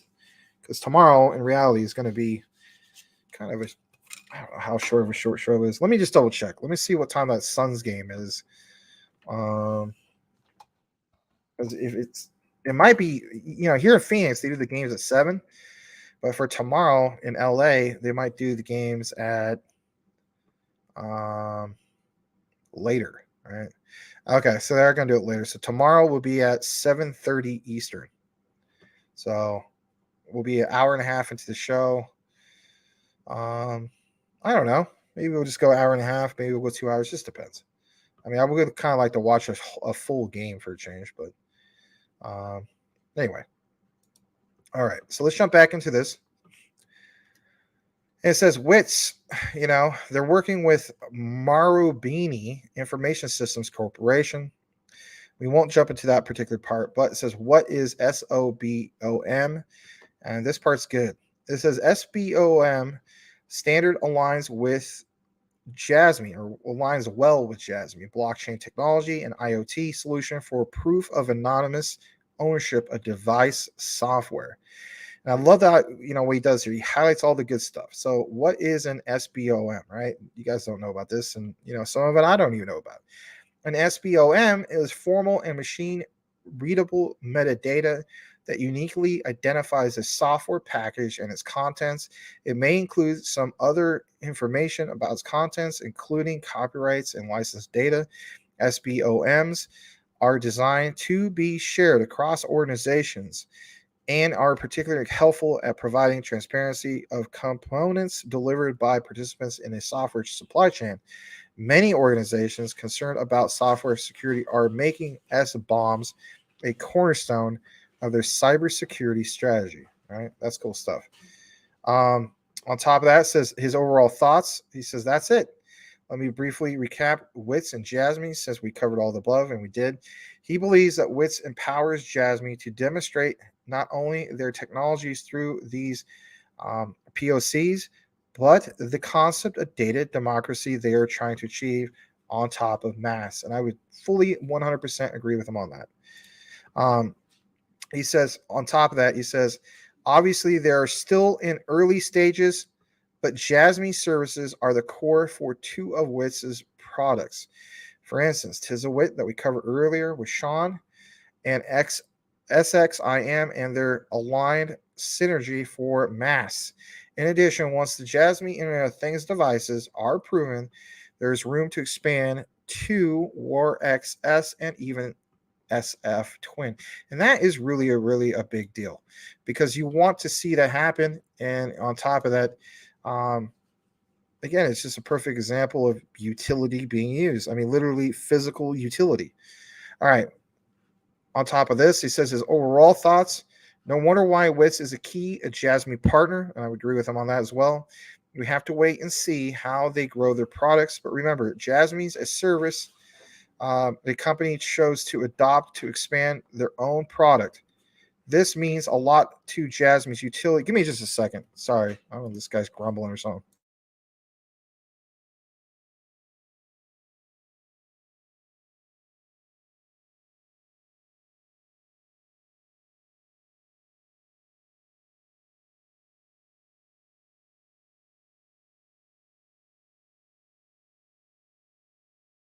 All right. Sorry about that. So this right here, it says, remember Jasmine as a service, a company chose to adopt to expand their own product. And on top of that, this means a lot to Jasmine's utility and potential future clients. Of course, he wants to thank everybody. And you know what? I look forward to his part 5. I don't know if I do as deep of a dive into that. But, I definitely want to say I appreciate this guy. If he happens to watch the chopped up video at some point, shout out to you, man. You're really doing a good job. Follow him at BoyDDog7. His name is JB. And I'm going to go ahead and basically retweet his content right now. I meant to earlier. So like that, and let's go ahead and retweet that. That was one of the best deep dives, in my opinion, especially somebody that stuck around this late to go through it all. But later on, for anybody who wants the more condensed version, we'll definitely get that out to you guys. I am going to jump into the comments because I definitely need to do so. And I really appreciate everybody who's here tonight for this deep dive in regards to Jasmine. Man, I'm just every single time I think, well, I guess that's it for Jasmine for a while. We're gonna have to wait a little bit longer for more content, more partnerships and confirmation. Oh my gosh. For all the criticism that they got for last year for not having a good roadmap, this roadmap for this year, moving on, they knocked it out of the park as far as I'm concerned. That risk to reward ratio for Jasmine is looking really, really good. All right. Yeah, man, there's a lot of comments now. That's good stuff. All right, so let's see here. Ever Vincent, that would be fun to hear, hopefully. Yeah, I know. Like, I think Crypto Hulk would probably do something like that. I don't know, man. That's just not my style to just, I guess you could say bash somebody too much. But, I mean, how about this? You don't see him in the comments anymore. It speaks for itself, right? Yeah. All right. I refer to the wide open mouth thumbnails on YouTube as stupid blank effing face. Gala Games. I think it's a good project. I just don't own any. But I wouldn't mind getting into it. Jawohl, Everest. All right. Let's see. Cool Cat Crypto, Baby Doge is way better than Gala. I don't know about that, man. I think you got a lot of troll comments. Anyway, I'm a fan. I'm a fan. Worm Gala is more than games now. Cool. If you like the game Worms Armageddon, I just want to state this: Hogs of War beats it hands down. Hands down. Anyway, I would agree on this. Don't sleep on Gala. I mean, there's a lot of good projects. I'm just not looking to get into everything. May feel like sometimes I'm into everything, but I'm not into everything. All right. Algo looking like it pooped the bed. Well, of course. I mean, the whole thing of the SEC, Gary Gensler going after it and so on, it's going to happen. But if that project continues to poop the bed, as you would say, Cash, and crash down to, let's face it, 10 cents, I don't see that happen. But if it did, oh, wow. I mean, that's a massive back up the truck moment, in my opinion. I will read this, seeing those towards Triple C. Baby Doge has already burned almost half of the supply. That's pretty interesting. All right. It's going to dominate. Huh. All right. Let's go further down. Nelly there. If China invades Taiwan, is game over for the microchips Jasmine. So if you've been following this closely, right? So basically speaking, they're not going to allow China to just take it over. So they already have plans in place. So if that happens and so on, they'll either destroy the manufacturing plants and so on, or take the technology, I guess, here to the United States. I don't know, but I did see that they mentioned the whole thing. Excuse me, let me rub that off. That was one of the, I guess you could say, the military, the plans to blow up, some of these, to blow up the technology, blow up so they don't have it. They can just bully the rest of the world with it. It sucks. I mean, they state that by 2027 they'll have full capability of basically doing like a full scale invasion and so on to take Taiwan by force. But the problem is basically, those semiconductors. I mean, Taiwan is ranks number one in the world for the production of those semiconductors and so on. So I'll state this much. I mean, if we just let them just do, let China just take it and so on, like some people state. I mean, if you thought some of these computers were processors and so on were, I don't know, maybe too much now, I imagine it'd be way, way too much in the future. We'll just see how it pans out. It's a lot more. It's a different situation compared to Ukraine, 100%. You're also dealing, like I said before, there's two Chinas basically. There's mainland China, the People's Republic of China. There's also Taiwan, which is the Republic of China. Back in the days of World War II, that technically speaking was our real ally. Those people who are pro-democracy in China fled mainland China. They made Taiwan. But even at that time, it took a while for them to embrace, I guess you could say, kind of like a form of democracy and so on. But it's a long story in that whole situation. If you want to take your own deep dive into it. But totally different situation compared to some people saying, well, we're throwing all this money into Ukraine, forget Taiwan. It's a lot more complicated than just that. Anyway, GS Cash, yes, that's like Buffett right now. Sorry guys, I'm kind of having a little stuffy nose going on. All right, let me see where we're going with some of the comments here. GBEX is low. I don't know. I might actually get into that project at some point. All right. Muff says, we've been down in the cellar. Storm very bad. Tornadoes. Oh, God. Really? Jeez. I hope you're... I mean, did it pass? You're going to be all right? I might have to send you some text or something. 8:59. Hold on a second. Let me read that. 9:20 now. Jeez. Man, that's horrible stuff. Oh, man. EF2, EF3 tornadoes enough to destroy houses like half a mile wide of a damage zone or more. Oh, my God. Here I am talking about crypto stuff and this crazy stuff going on with you. Hope you and your family are doing well. Mike Cornwell, you guys are safe. Let us know a little bit more in regards to that, man. Calvin says, props to the House of Representatives and the Phoenix Suns for stepping up their game. Thank you for that. Cool Cat Crypto, get a deep underground away from dem naders. Nader juice. Wow. All right. Vincent, Calvin, I agree. Max, Crypto, Ryan Hall, y'all weather. All right.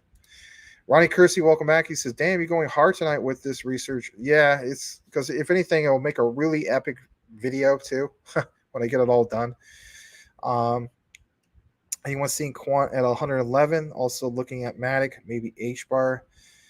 Jasmine, of course, and more BTC and ETH, but a big Quant bag would be chill. So in regards to 111 Quant, we didn't talk about Quant tonight. We talk about Quant every other day, though. Let me see what's going on with Quant. Oh, yeah. It's already at 1182, my friend. Let's see where we're at. So, yeah, I mean, this could very well go even further down. Maybe 110, 109. I don't know. Let's see what's on the 7-day. Oh, yeah, you got a reverse trend going on here.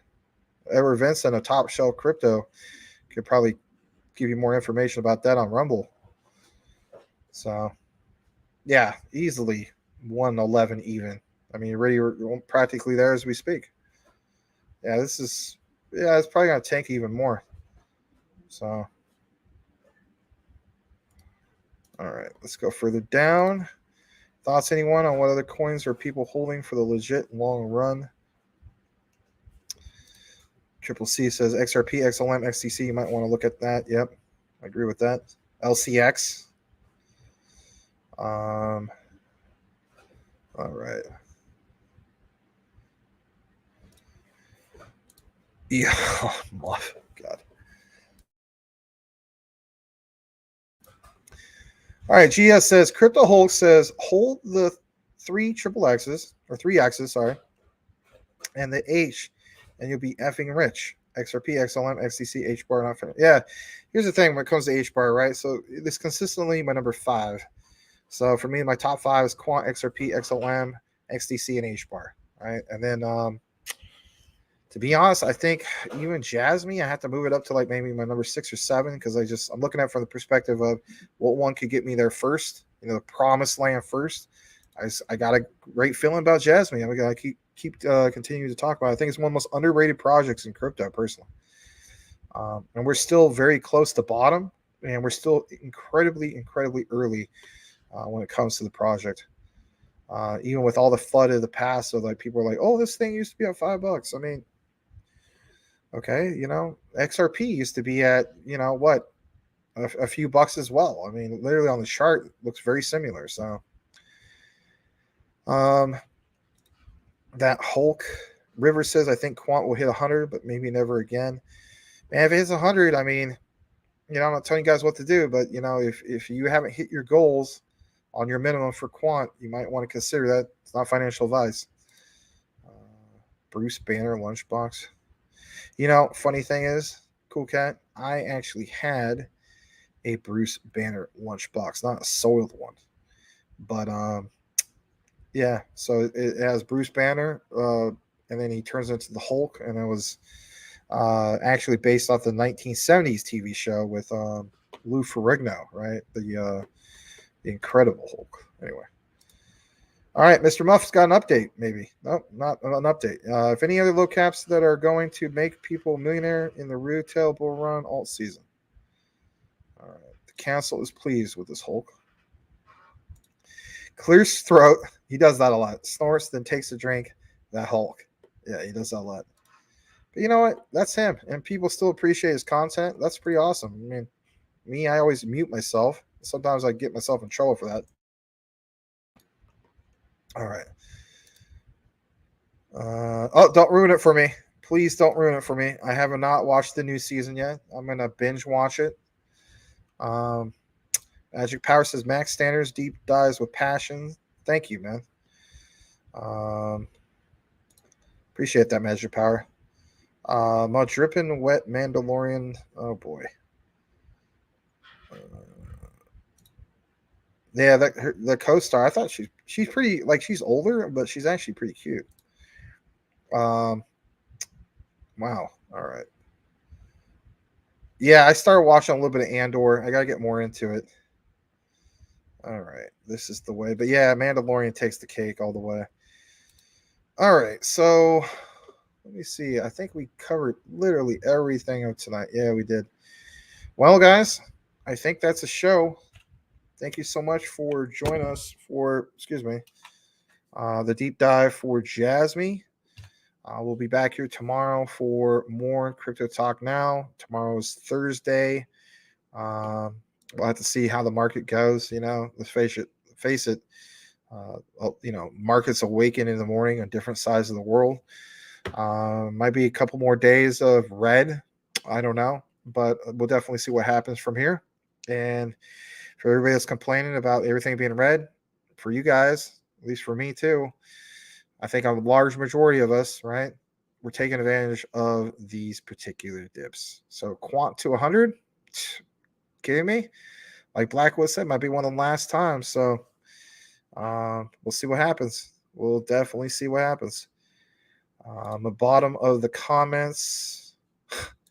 Yep, I'm actually there. Black Lords of Shows. Huh. All right. You guys have a great night. Thank you, Brittany, Cool Cat, Top Shelf Crypto, all you guys. You rock. GS. Have a great night. We'll see you on the next one. and I'll try to get this Jasmine coverage chopped up and put out. We'll see what happens from there. Give a follow to Edward Vincent of Top Shelf Crypto over on Rumble. You'd be glad you did. Take care, everyone. Over and out.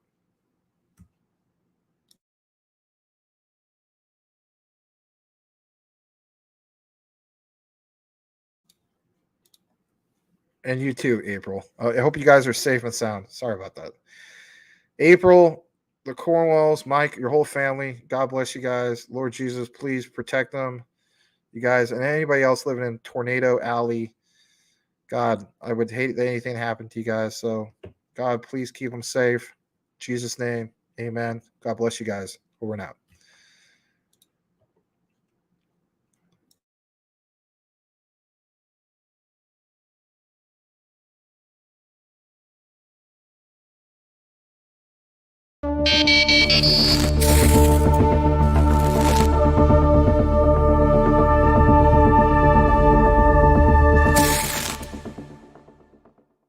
Singing this song, I see I was wrong. To chain you down, I was the clown. I'm singing this song, I see I was wrong. To chain you down, I was the clown. I know now when you're all alone.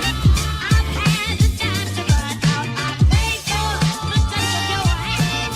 Your love is so, so grand, oh baby.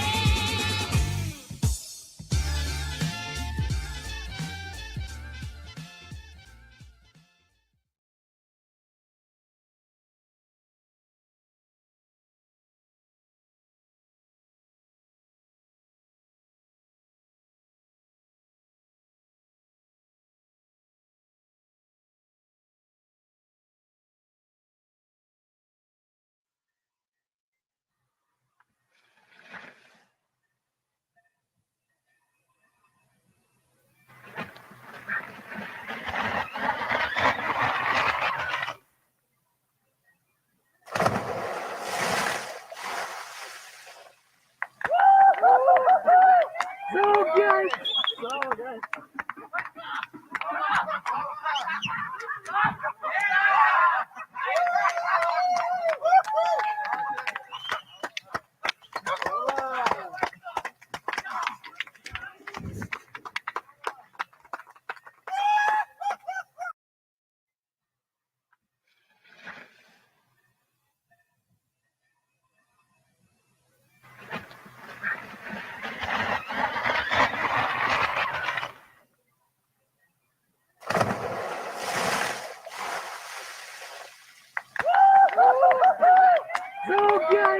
So good.